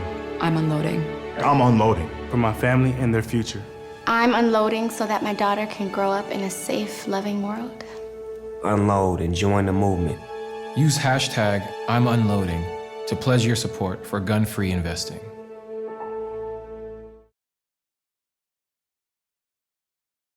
I grew up in the housing projects of Cleveland.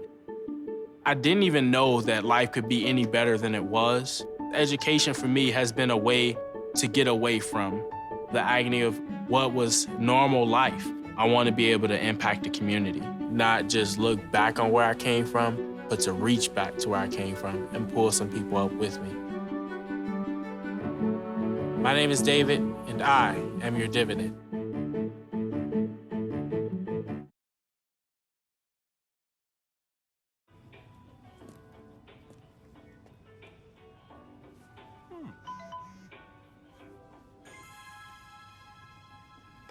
Next week? Well, of course. Put away a few bucks, feel like $1 million. For free tips to help you save, go to Feed the Pig.